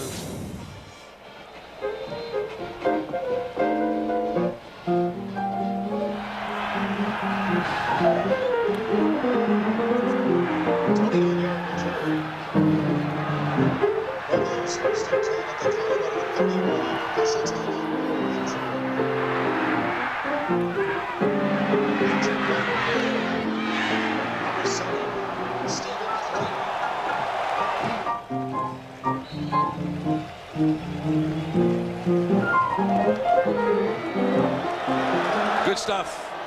His piano teacher once said when he was a youngster, what a great left hand he's got.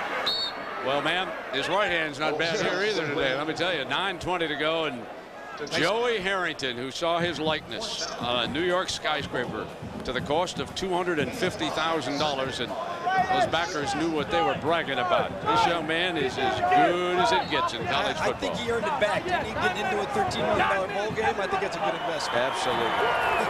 Oaks still in the game. Watch out. What a hit McCoy takes underneath that time. Guess who? Yes, Kevin Mitchell. You bet. He's been all over the field. Great linebackers on this Oregon team. You know, we're going to rave about Joey Harrington because he put the offensive numbers up. But, folks, you can't say enough about this defense holding Colorado to only 7 points here today. That's a first down. I am not surprised that Oregon has thrown the ball effectively against Colorado. Exactly. I just thought Colorado would be able to put on 35 points on the other side of the field, too. I agree with you, Gary. I really thought both offenses would go up and down the field and finish. And, of course, we were so impressed because we watched Colorado dominate Nebraska and Texas in person. But Colorado didn't have the turnovers in this game like they had against Nebraska. Oh, the gamble doesn't pay off. Here comes McCoy. Oregon got a little greedy that time, and house McCoy, money. Exactly. House money. House money. I'm going to go for it. They're going for it. A little more glory, and that's a 28-yard gain. And Oaks will try to finish off here with 8.5 minutes. We've had 45 points scored in this game so far. See, Bowman's a veteran. He knows Brent Musburger's doing the game. He wants Brent to do one of him running down the field with an interception. You've done him before, right? Oh, a couple times? He's a dandy. Love to talk to him, or I should say love to listen to him. Yes. He was so focused, such a great leader in practice the other day. Yeah, isn't he, though? Yep. Here comes Oaks. Hit before he can release the football by Mallard. And now it is time for our FedEx ground air stats. Rushing yards today. That's not a mistake, folks. The Ducks have outrushed the herd. As far as passing is concerned, no contest. All Joey Harrington for 350. Out of bounds. Graham, the intended receiver. I think there's a penalty flag down on the far side here at the 8-minute mark. So referee Ford's last game. You know, he made a big call. When you go back to a big moment in this game, Colorado had a touchdown call back because they said Pesavento had stepped over the line of scrimmage and it was an illegal forward pass. And clearly that will be the controversial play of this game. So we're at the Tostitos Fiesta Bowl, a sellout crowd here in Tempe, Arizona. The lights are turned on. Colorado and Oregon, and you know the storyline. The winner here will root hard. The penalty is declined. Third down.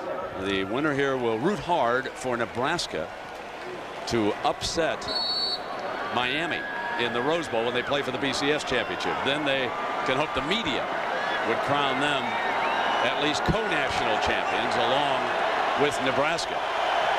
And Oregon has made a strong, powerful statement so far here today. But nothing has figured in college football this year. It has been a wacky, wacky season. Oaks is in trouble, and he's at the 48-yard line. Keith Lewis, the free safety, on the blitz. It was Mallard, excuse me, Mallard first, Lewis the second time, and it is just a disaster trying to throw the ball. Colorado is not made for this type of game. Even though Oaks threw 50 times against Fresno State, Oregon is not Fresno State.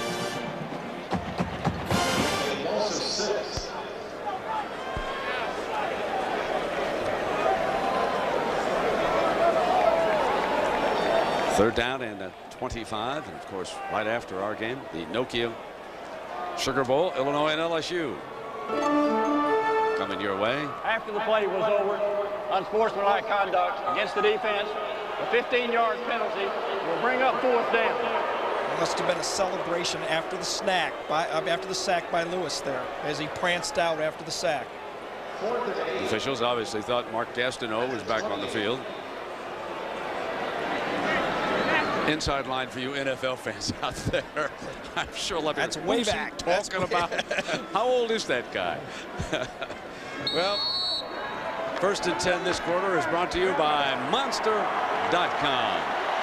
And Oregon has been a monster to deal with here today. 4th down, and Ford whistles it before the snap. So he'll come on up here and they'll sort this out.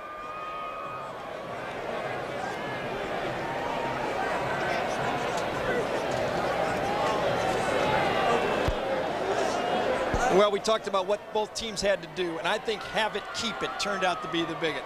When you have the ball, you got to keep it against a good offensive football team. 3 turnovers from Colorado. Stay balanced, okay, but not being able to run it. You know, I was 2 out of 3 here. Oh, you were? That was 2 out of 3. That's pretty good. You were very good. I don't think anybody who follows college football expected to see Oregon shut down Colorado's rushing game here today. Now it's 4th down and 8, and here's Oaks. There's Graham, 1st down, jumps over, and he'll be forced out of bounds inside the 10-yard line, where it'll be 1st down and goal. Mallard forcing the All-America tight end out. Mallard got picked by his own guy here. Number 18, watch him bump into it. I think it's Mitchell that he bumps into, and that's what allows Graham to get to the outside, and Graham catches him. You know, I thought it was 2 big plays in this game. The drop pass by Graham, and then the call on the touchdown play. That was 28-7 when that touchdown. Maybe it's a football game from 28-14. Yeah, good point. Graham, the leading receiver for the Buffaloes here today. Fumble on the snap. Oaks dives back on it. And it'll be 2nd down and goal. Graham, 6 catches for 64 yards. Good day's work out of your tight end. Parker for Oregon caught 9 balls for 162 yards here today. Craig Oaks is the future for Colorado. I'm not so sure if it was the other way around. If Pesavento was a sophomore and Oaks was a senior, I think we'd still be seeing Pesavento. But you want to take advantage, give Oaks some playing time for his future and for Colorado's future next year. 2nd down and goal. Houston still a running back, and he didn't help his quarterback out much that time. The young running back, number 21, unable to pick up some of the rushmen from Oregon that time, and they just swarmed all over the quarterback. Kevin Mitchell, Olshansky is there, and 21 have to prove on his blocking skills a little bit. Only 1 returning starter came back to this defensive line for Oregon this year. That was McEwen. And really, one of their best playmakers, Tedderton, has barely played in this football game because of a bad ankle. They still have been able to hold up all game against the run. 5 seconds on that play clock. Oaks has to hurry. He's down to 2. Didn't get it off. Oaks didn't check the clock. That's going to cost him 5 yards right now. And let's remind everybody that on Sunday, January 27th, Stephen King, the modern master of suspense, will bring the terror home. Rose Red. Sunday, January 27th, only on ABC. You like those scary deals, Gary? When there's a lot of people around. By myself, not really. It's better than playing against the New York Giants, though, when Lawrence Taylor was there. 3rd down. on the 21-yard line. Deep drop. Oaks going to try to fire it. High, incomplete. Oregon's coverage also has been outstanding here today. They have closed and they've helped those corners. And Webster, the rover man, back there. You just can't say enough about Alioti's overall defensive package here today. It has been terrific. You don't win the Big Ten championship, even though this is the second last Pac-10 championship without being able to play some pass defense. They could have won the Big Ten with this team too. You're right. Fourth down, and Flores, and he kicks the field goal. So it is 38-10 after the 39-yard field goal. 5:53 left. Timeout. And of course, we'll see Eric Crouch in Nebraska Thursday night against favored Miami. Timeout. Going down because the Pac-10 ain't got nothing on the Big 12.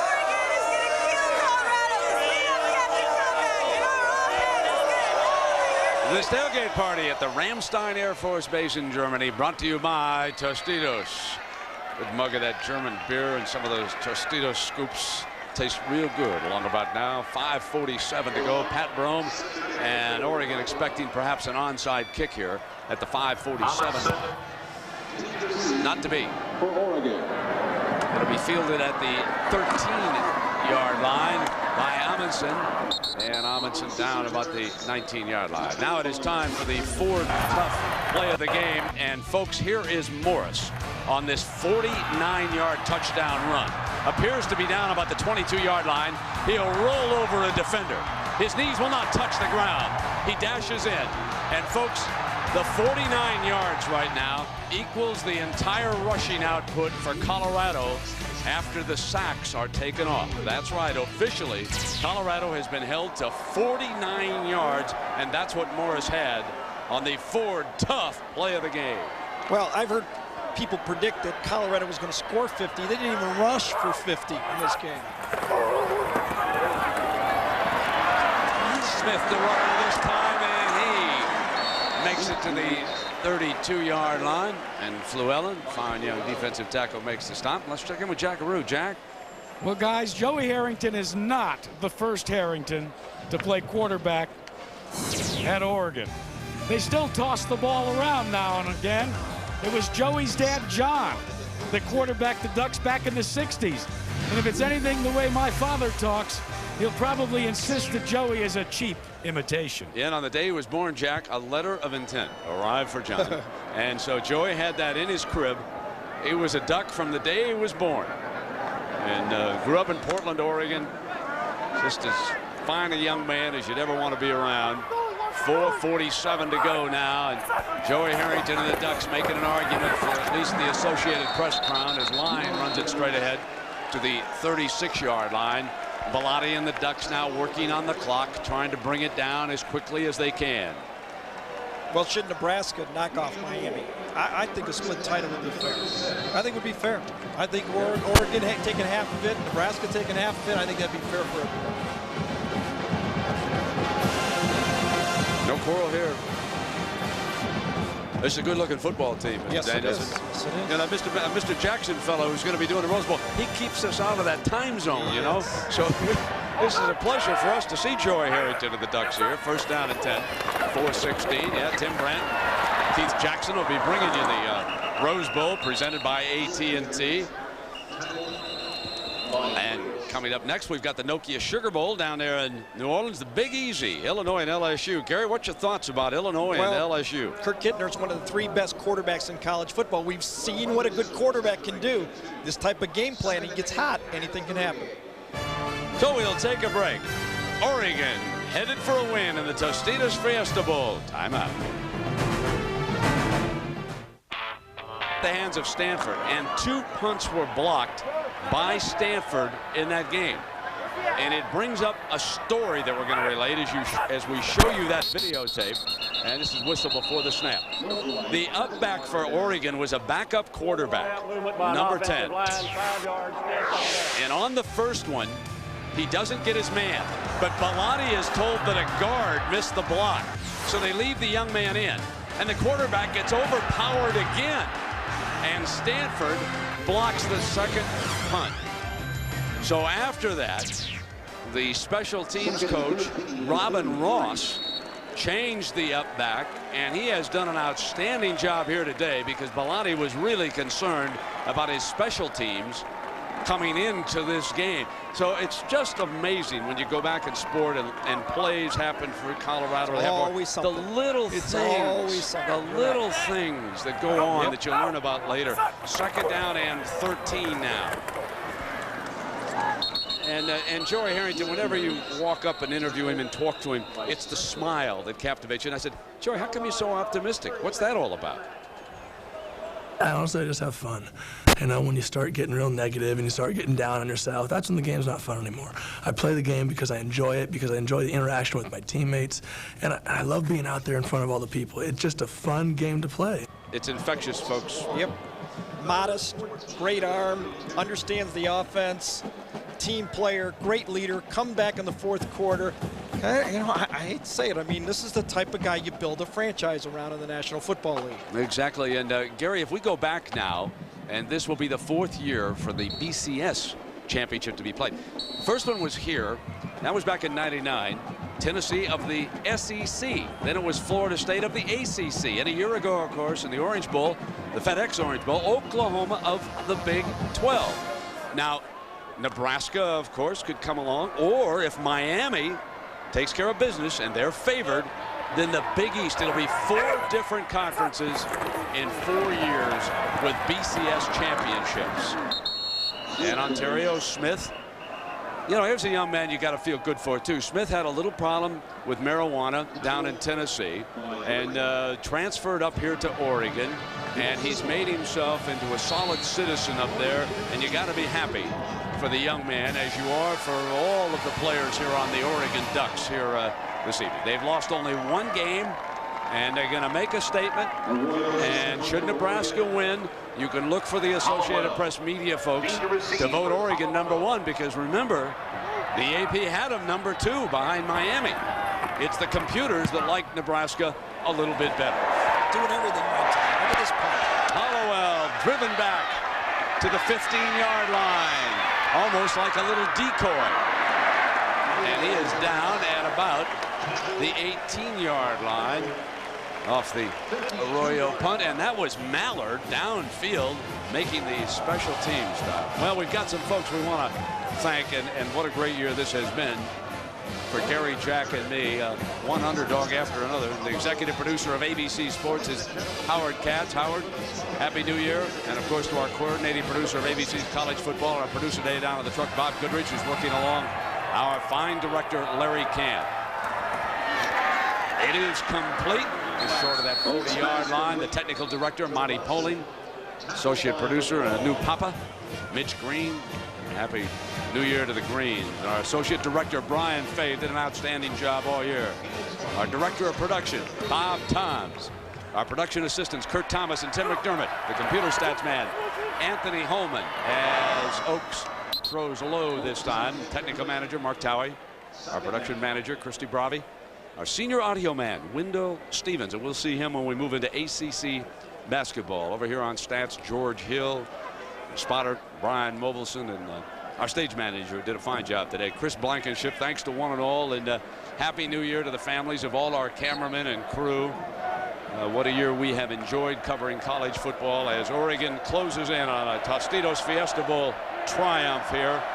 2:53, and I'm sure the crowd from Oregon starting to chant, "We're #1, we're #1." Short drop by Oaks, and complete to the 42-yard line, and Graham again, the leading receiver, with his 7th grab of the game. And a reminder to stay tuned for the Ford mid-game report featuring scores and highlights with John Saunders and Terry Bowden from Anaheim, California. They'll set the stage for the Nokia Sugar and the Rose Bowl presented by AT&T on Thursday night. And then don't forget, tomorrow night, the FedEx Orange Bowl features Florida against Maryland. And of course, that game will be sold out largely because of the Gators and their fans that will be down there to see Brock Berlin perhaps as the starting quarterback. And now Some of the young defensive players who played a whale of a game being brought off the field to a huge ovation here in Tempe, as Oaks has got Graham again for a first down to the 41-yard line inside of 2 minutes, and doesn't take long, does it, folks? It doesn't take long for the T-shirts to come out. Take a little chance before the game, you print them up, you make money after. That's capitalism, isn't it? It is. If it doesn't work, you got to eat them. It certainly is. I was out there walking a few blocks with Willie, a ticket broker from Denver. I said, how's business? He said, well, it was good early. It was kind of slow this afternoon. I said, well, give it time, but just before the kickoff. Oaks fires deep and out of bounds. Check in with my buddy Jackaroo. Jack, I'm going to miss you next week, buddy. Well, I'll miss you too. We'll get together. You want to know where Joey Harrington's going to be Thursday, Brent? No, not in front of a TV watching ABC's coverage of the AT&T Rose Bowl. He and his family have decided to attend the Rose Bowl. I'll guarantee you that he will be one duck rooting for the Cornhuskers. And we'll have to tell Mark Loomis and Patrick McManus of our crew to find him. He'd be a pretty good cutaway over there for Keith. Yeah, that's going to be a very interesting ball game. Second down. Hollowell, the motion receiver. And Oaks is going down at the 41-yard line. Darrell Wright, defensive end from Fort Pierce, Florida. Well, you see Florida. You know, the one thing about the BCS, folks, Gary and I have figured out a way just to shorten it. Just find the champion of the state of Florida and then pick the best team to take them on. Every year that's gotcha. Yeah. They've been there. Oaks very rusty to me. He just looks like he's just not used to playing. That's Obviously, Houston, the receiver. The running back at the 30. And that's a first down, stopping the clock at 1:13. So we get a look at the redshirt freshman out of Denver.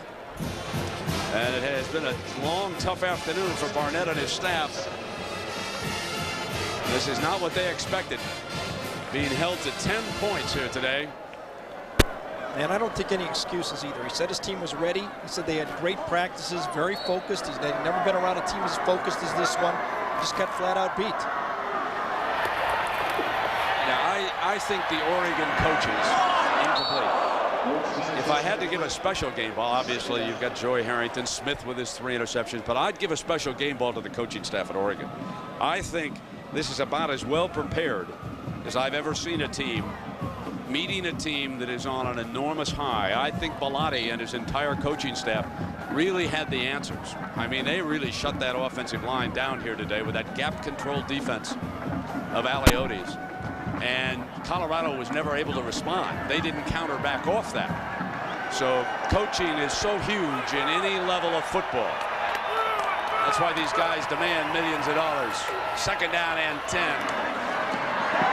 Underneath on the pass to the 18-yard line. That's Cormier. I also think that Colorado lost a lot of confidence with that deep pass early in the game, that 79-yarder. They just seemed to back off from there in the secondary. Defensively, they just lost all confidence in their game plan. Well, you look back at the Nebraska game, and of course, Nebraska's not built that way. They don't throw the ball deep on you. And McCoy almost free to the 5-yard line. 30 seconds left here. And it'll be first and goal, and maybe the Buffs will put up another touchdown here. There's Kevin Mitchell back there making another stop. And in Texas' case, Chris Sims made all those first half mistakes and put the Longhorns in a duel. But here today, Joey Harrington, they didn't rattle him. Their changeups didn't fool him, and he was right on the money, except for one high bad throw, incomplete at the goal line. Now 23 seconds to go. But remember, Applewhite almost, that game was 39-37. Applewhite, a more experienced quarterback, was able to throw the ball very effectively against Colorado. Good point. I think he threw one right away from a touchdown. And so I think there's holes in this secondary for Colorado. This is not a vintage secondary for Colorado. Nebraska just couldn't take advantage of it, and Texas too many turnovers. Second down and goal for Oaks.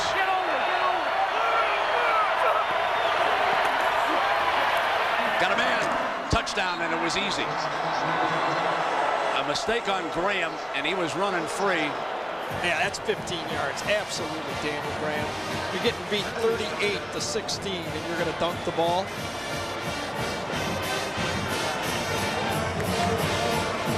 his last game as an amateur.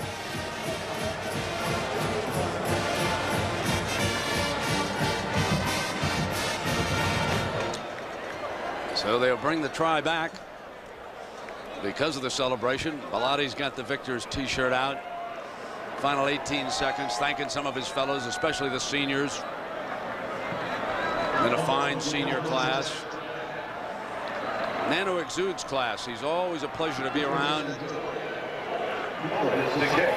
Here's Flores. Missed it. No good. Extra distance cost him a point.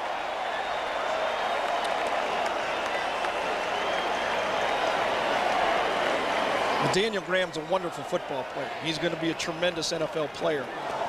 But tonight, Oregon dominated the football game from start to finish. Fullback out in the flat. Daniel Graham goes deep to the back of the end zone, wide open. Oakes delivers it perfectly, and a little bit of a dunk shot at the end of it. And, well, he got 15 yards. Gets up in the air pretty good, though. Wish he would have got up in the air and caught that one earlier in the game. Yeah, held on. Remember that? Yes, he actually had the ball. Yes, I do remember that one. Also remember that he missed curfew, too. There's a nice moment. Harrington and Bowman down there, close by Jackaroot. This is the dropped ball by the Mackey Award winner. He's got away from him. No excuses. In fact, there are no excuses in this game. This was Oregon's football game from beginning to end. They put 497 yards of offense up there. We think of Joey Harrington. He has now thrown 10 touchdown passes on this field in his last 2 games. Remember, he got a half dozen a season ago against Arizona State. And so he loves playing here. Almost 800 yards. Maybe the Cardinals should take him. Oh, they got Jake. Oh, that's right. There's the onside kick, and it'll be downed with 17 seconds to go. And now the Ducks can come on out here and wrap this one up.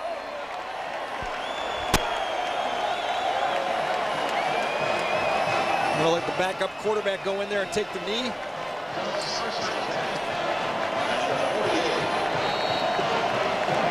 Well, we mentioned that the Oregon line at the top of our broadcast had given up only 11 sacks all season long. Today, they gave up 0 sacks, as in 0. And I can only remember pressure once when I thought it was meaningful pressure. And I way back in the first quarter. So here's 5 handed off the line. There's a penalty flag down in 10 seconds.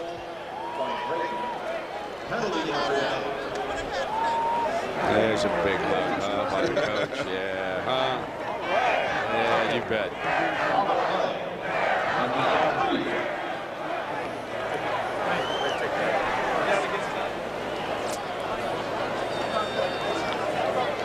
And this man about to make perhaps his final announcement. He's retired. 5-yard face mask penalty. Attacked on to the end of the run. Be second down. He's been a good official down in the SEC. And perhaps his final announcement is for a face mask tacked on at the end of the run.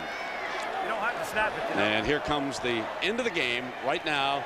Oregon wins the Tostitos Fiesta Bowl 38-16, and down we go now to Jackaroot. Jack. Joey Harrington, congratulations. You are the king of the Tostitos Fiesta Bowl.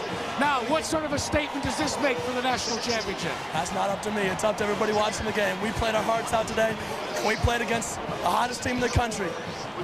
Just take a look. Just take a look. Now, you're going to be rooting for Nebraska? You better believe I'm going to be rooting for Nebraska. I'm going to be sitting with my friends and my family and watching that game closer than anybody else. Congratulations. Thank you very much. There we have it. Joey Harrington and the Oregon Ducks with a huge win. Again, the final score, 38-16. Oregon wins it. And ABC Sports is online at ESPN.com. Keyword ABC Sports. Stay tuned now. We'll be right back with the Ford mid-game report after this. So long, everybody.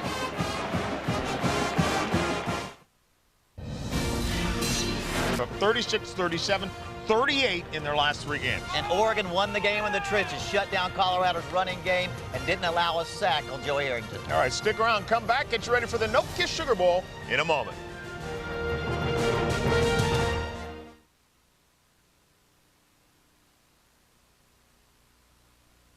In a recent side-by-side comparison,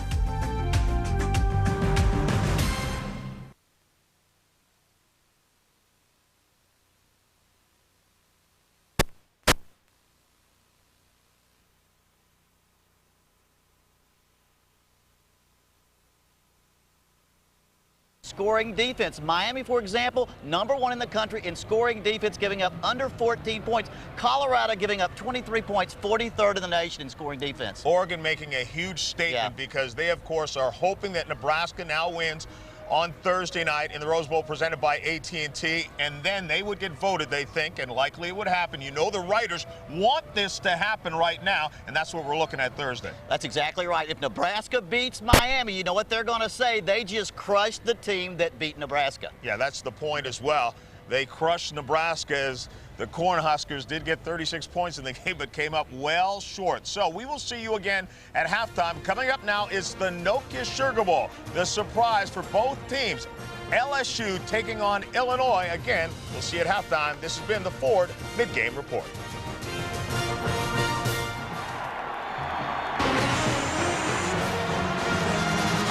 ABC Sports proudly presents Game 2 in our exclusive coverage of the Bowl Championship Series.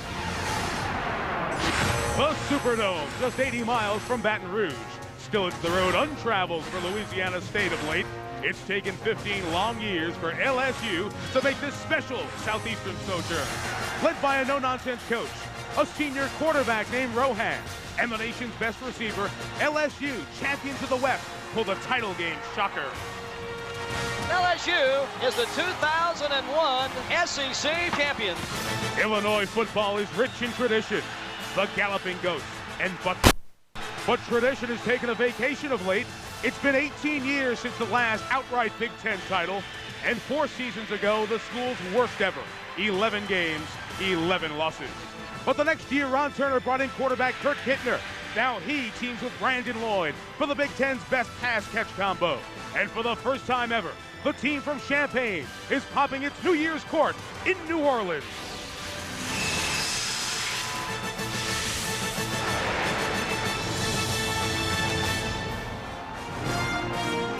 It is the champions of the Southeastern Conference, Louisiana State University, and the champions of the Big Ten, Illinois, here in the Big Easy for the 2002 Nokia Sugar Bowl.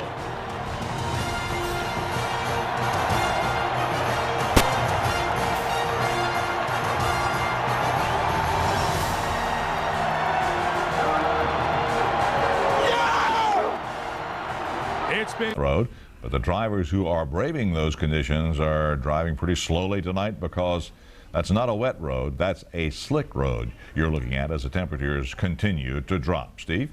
That's right, Bill. While the snow is tapering off, you see the steadiest snow, that's the brighter white, now moving east of the metro area. Still a few flurries moving on by, but the big story is the falling temperatures. Right now in 30 in Charlotte, and it's going to be in the teens by the time you get up tomorrow morning, making for a very treacherous commute.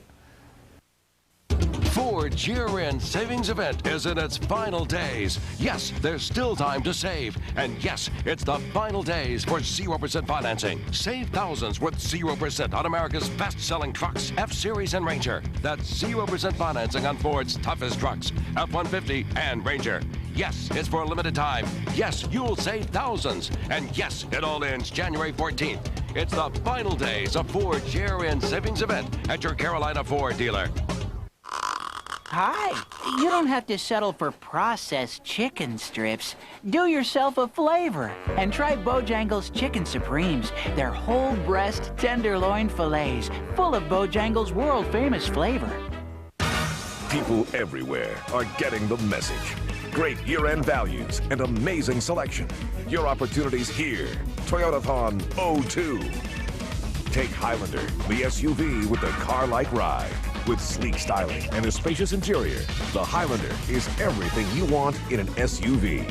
And during Toyotathon, it's even easier to get what you really want. Toyotathon 02. Password value.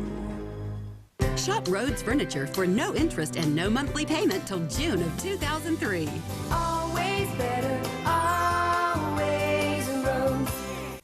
Ford's year-end savings event is in its final days. Yes, there's still time to save. And yes, it's the final days for 0% financing. Save thousands with 0% on America's best-selling trucks, F-Series and Ranger. That's 0% financing on Ford's toughest trucks, F-150 and Ranger. Yes, it's for a limited time. Yes, you'll save thousands. And yes, it all ends January 14th. It's the final days of Ford's year-end savings event at your Carolina Ford dealer. WSOCTV.com for the most up-to-date information on local news and weather details. Log on to WSOCTV.com. ABC Sports proudly presents exclusive coverage of the National Championship game. It's the grand finale of the Bowl Championship Series. The Oregon Ducks have made their statement in the college football postseason. But the Miami Hurricanes can win the national championship of college football tonight if they can beat the Nebraska Cornhuskers, or Nebraska could win it. The Rose Bowl, presented by AT&T. Miami and Nebraska have met in 5 bowl games, the most memorable 1984. Miami won its first of 4 national championships, beating Nebraska 31-30 when the Cornhuskers went for 2 to win and failed. 1995, the national championship went to the Cornhuskers, scoring 15 points in the final period to beat the Hurricanes 24-17, the first of 3 national titles for the Huskers in the 90s. The national championship stage is not intimidating for either team. On-field leadership, well-tested and proven. Miami quarterback Ken Dorsey accorded the Maxwell Award, the third Canes quarterback to win that award. Nebraska quarterback Eric Crouch was voted the Heisman Trophy, the third Cornhusker to win that award. Nope, it's not the usual Big Ten, Pac-10 Rose Bowl. This one is for the National Championship of College Football.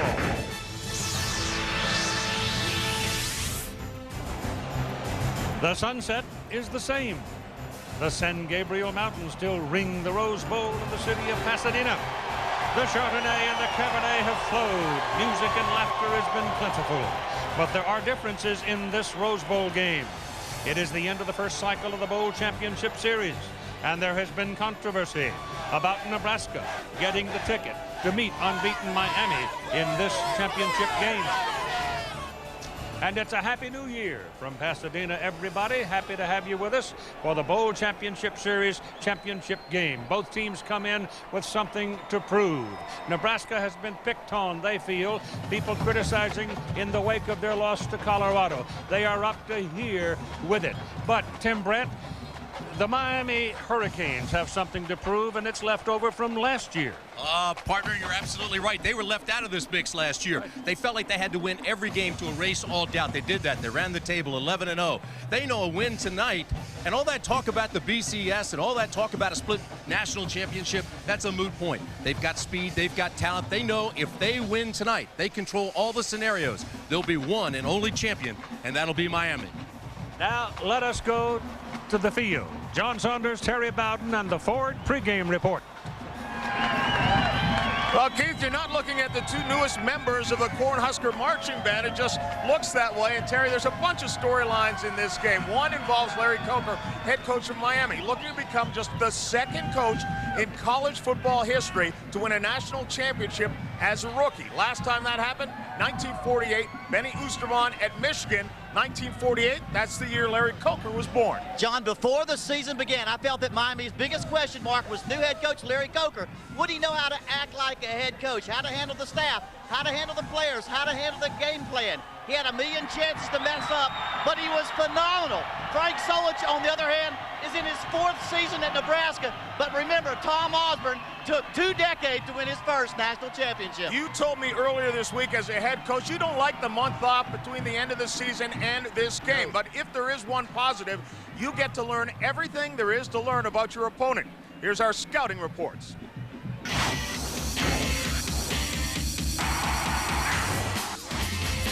I'm Eric Kraus, the quarterback at Nebraska, and here's my scouting report.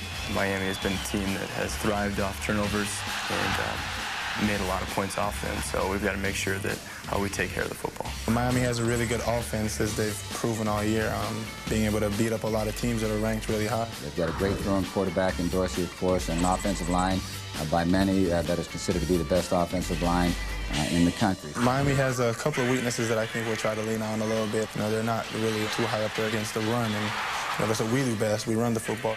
That's our bread and butter, and that's what we're going to stick with. That's what we've always preached. That's how we play. That's how we feel we can win this game.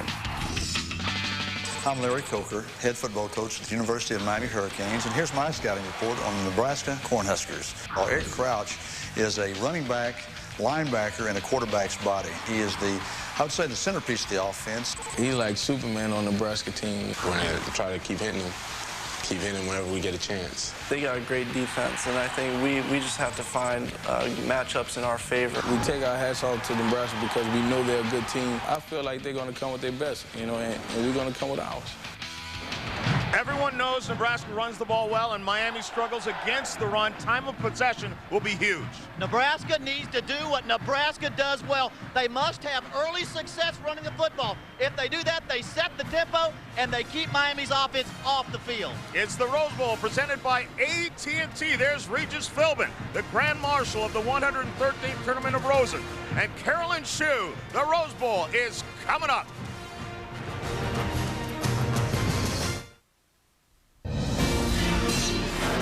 The Ford Pregame Report, brought to you by Ford Trucks. The best-selling trucks are built Ford tough.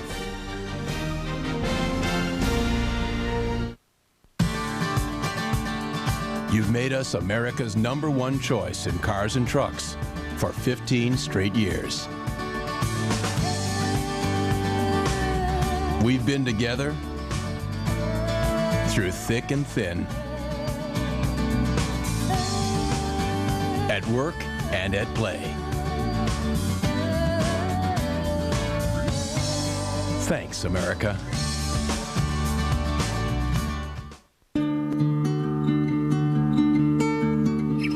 Every time you use your Discover card, Discover will make a donation to America's relief efforts until we reach our goal of $5 million. Just by doing what you do every day, you can help the victims and families of September 11th. To find out more, call 1-800-DISCOVER or go to discovercard.com. No time for a splitting headache, so I took control fast with Advil Liquid Gels. Tylenol's no match on tough pain. Advil Liquid Gels are faster and stronger. You have the strength to get rid of pain fast. Take control. Take Advil. Just how much can you tap into with an AT&T broadband connection?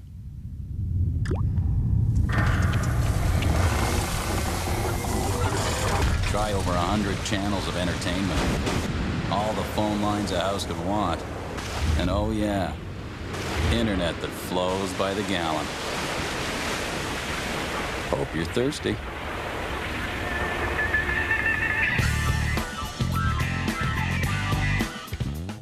My life has never been more demanding. And to help keep my mind and body active, there's Centrum Performance. It's a complete multi with higher levels of bees, plus ginkgo and ginseng to help re-energize my mind and body. Centrum Performance. Life demands it. The 2001 College Football Marathon starts at 9 p.m. Eastern this Friday only on ESPN Classic. To get ESPN Classic, call your cable operator or satellite provider. Here's to the go-to guys for doing all the work while someone else gets all the glory. Enter the Ford Make the Tough Call and Win sweepstakes at bcsfootball.com or call 1-800-468-FORD. Stay tuned for the Rose Bowl presented by AT&T on ABC. Spot the tough play of the game and you could get the glory of owning a Ford truck. Thanks, big guy. Welcome back to the Ford pregame report. These two teams have been here about 10 days. All business tonight, but they've had a chance to enjoy Southern California. Ladies and gentlemen, thank you for joining us today as we officially welcome the Miami Hurricanes and the Nebraska Cornhuskers to Disney's California Adventure. Okay, Dad, surf's up. Oh, my God. Oh, man.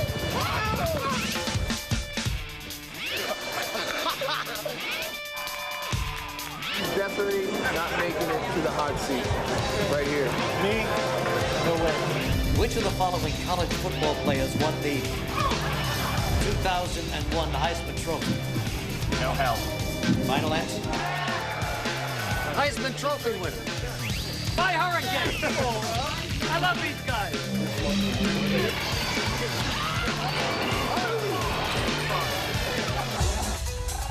Rose Bowl prediction. Is there any other? Miami, of course.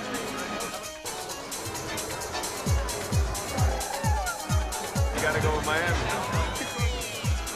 Well, the Hollywood stars may be picking the Canes, but they're not here in the Rose Bowl. There's an awful lot of red. Right now, up to the man who'll call the game, Keith Jackson. John, thanks very much. As we begin another year, all hopes are to enjoy a time of peace. Now let us join Jubilant Sykes as he sings God Bless America.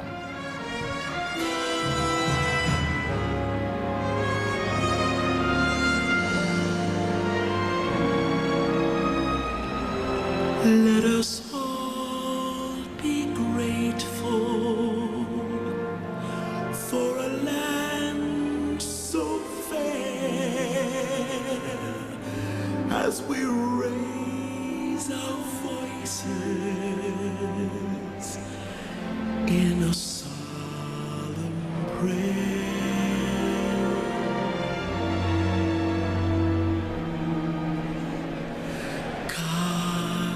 Bless America, land that I love. Stand beside her and guide her through the night with the light from above. From the mountains to the prairies, to the oceans wide before. God bless America, my home, sweet home. God bless America, my home, sweet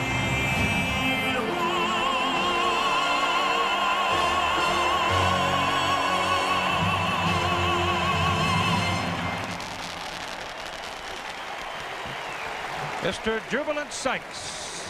Now let's stay on the field with our colleague Todd Harris. Well, Keith, to say that Nebraska has a strong and proud tradition in football is an understatement. Tonight, they will be playing for the 5th time for the national championship in only 9 years. But Husker Nation has taken a beating since their loss to Colorado. That loss weighs heaviest on the black shirt defense and defensive coordinator Craig Bull. He has had the number 62 written on his office billboard for the last 41 days. Now, it has been an extremely long time since the Cornhuskers have played, but tonight, when they run onto the field with a chance to win the national championship, motivation will not be a problem. Keith. All right, Todd, thanks very much. Well, we're happy to report that the paragliders worked well. And now here come the Nebraska Cornhuskers into the Rose Bowl. These Cornhuskers have 5 national championships. They've played in 33 consecutive postseason bowl games. They're 11-1 in the season past and got here by less than a point in the BCS Bowl. But they are here, and their necks are bowed. Now, here are the Canes, the Hurricanes of Miami. The only undefeated team in the top division of college football. The Canes have won 4 national championships and are still miffed they didn't get to play in the big game last year.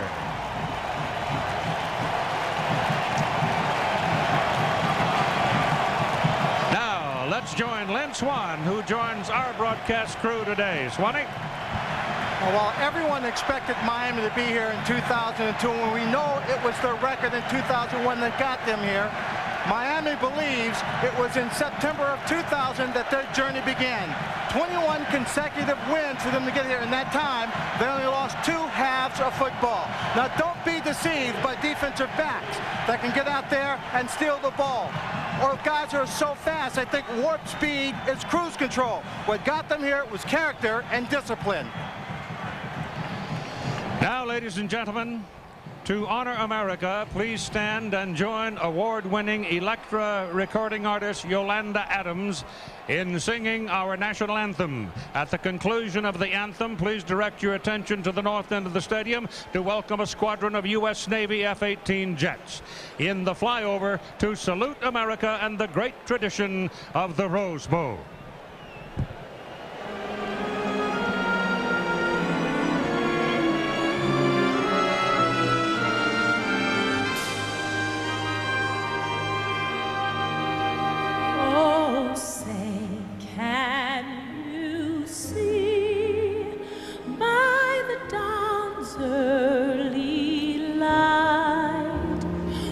So proudly we hailed at the twilight's last gleaming, whose broad stripes and bright stars through the perilous fight o'er the ramparts we watched were so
Miami and Nebraska tonight for the National Championship of College Football on ABC Sports.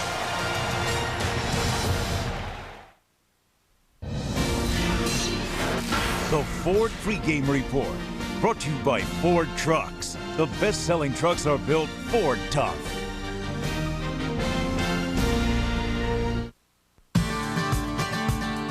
You've made us America's #1 choice in cars and trucks for 15 straight years.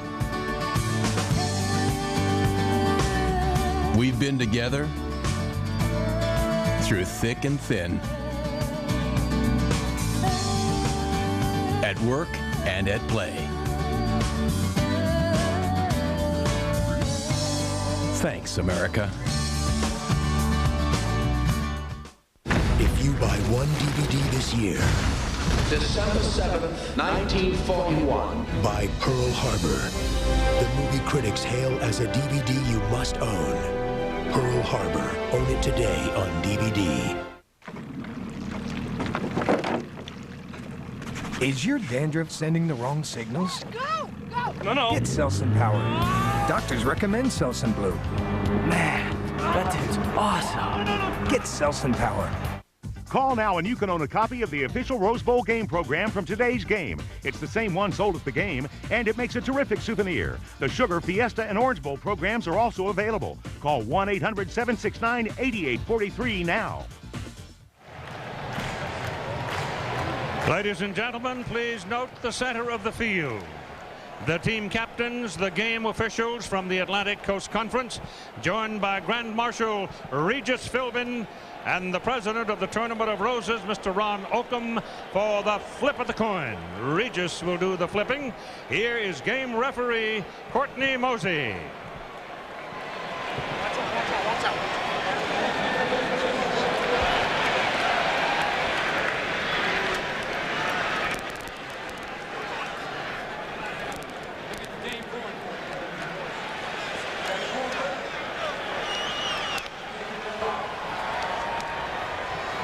Let me show you, captains. This is the 2002 National Championship Rose Bowl game coin. University of Miami logo on one side, University of Nebraska logo on the other side.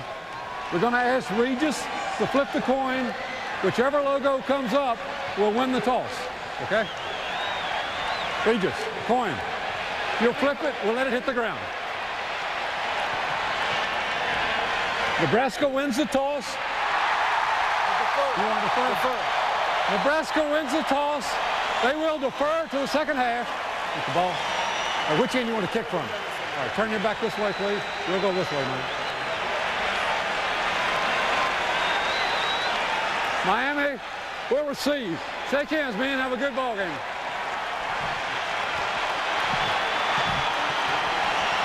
All right. Miami gets the football first. Let's do some X's and O's to start with the quarterbacks. Well, you've got to start with the quarterbacks, Keith, because they are, in fact, the headliners here. You've got the Heisman Trophy winner, the Maxwell Award winner, and when you talk about these two guys, they're almost opposites. Eric Crouch, number 7, he's the runner. Of course, Ken Dorsey, number 11, he's the passer. What makes this matchup so intriguing is that they are opposites in so many ways. Crouch, very athletic, instinctive. He reads on the run, and he cuts at full speed. Dorsey is the passer, and I mean he prepares, a preparation guy, watches tape, reads the game plans. He sees the whole field, throws in rhythm, very rarely gets sacked. Now, the similarities are the intangibles. Both we know are very, very talented guys. Both are leaders, and both are winners. Something has to give tonight. Well, all the talk is about Nebraska's defense, and Miami's got the ball first. Well, that's the biggest question mark here tonight is the Nebraska defense that gave up 62 points against Colorado. So how do they stop Miami? Well, they're going to do some things that they haven't done all year. The undersized defensive line is going to move around. They're going to put 9 guys in the box, cheat the safeties up, and they're going to blitz Dorsey like crazy, try to put some pressure on him. Nobody's been able to do that. And then you've got Craver and Kroos, and those guys are going to be out on the corners, locked on, pressing man-to-man defense and pressuring the wide receivers. Nobody's been able to do that all year. An aggressive game plan. They're taking some chances. How successful it is will determine the national championship. All right, let's go to Todd Harris now with the Husker coach, Frank Solich. Thank you, Keith. Coach, one question for you. 41 days is a long layoff. What's the mood of the team? They're great spirits. They practiced and prepared very hard. They've got a great attitude. They're ready to play some great football. They've been waiting for this game for quite a while now. All right, good luck, Coach. Thanks a lot, Todd. Let's go over to Lynn Swan. Thank you very much, Todd. We know the adrenaline's running high, but you've got a starting fullback out, a linebacker out. Does that affect how you operate your team this evening? Man, it's not. We're going to run our offense. We're not going to change a lot. We have quality people there. They've played. Willis McGahee, Jared Payton. We'll be fine there. We just have to get our feet on the ground. We just don't have quite the experience that we have with Najee Davenport. Coach, thank you. Good luck tonight. All right, thanks, Lynn. Keith? All right, the first quarter scoring is quite a story about these two teams. Miami has outscored the opposition 95-20 in the first period, while Nebraska has only scored 3 points in the first quarter of the last 4 games. And Miami will have the ball. So we'll see what happens. This is a different season.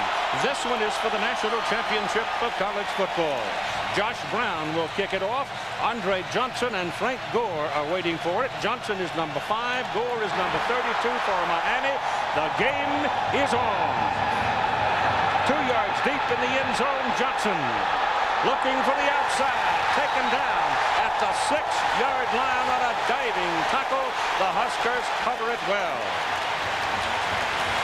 Keith, what's interesting here is Nebraska, which wants to keep Dorsey and the offense off the field all night, deferred. But the reason Frank Solich did that is he says they've done it all year. They're going to do it tonight in the championship. Ken Dorsey comes out for the first snap. Those are the numbers on his season. He has 23 touchdowns. He's been picked 9 times. He is 25-1 as a starter. He is from Orinda, California. Jeremy Shockey and Robert Williams come out as wide, and Shockey is a tight end. He's a huge target, and he's all over the place, and they run it up the middle with Clinton Portis, and he takes it quickly out across the 10 to the 11-yard line for a 5-yard pickup. The AT&T starting lineup for the backs and receivers. There's Portis as Shockey. Shockey is a great big go-to guy for the receiving corps. McGahee is starting for the injured Davenport at fullback. The offensive front, Bryant McKinney is 6'9", 340.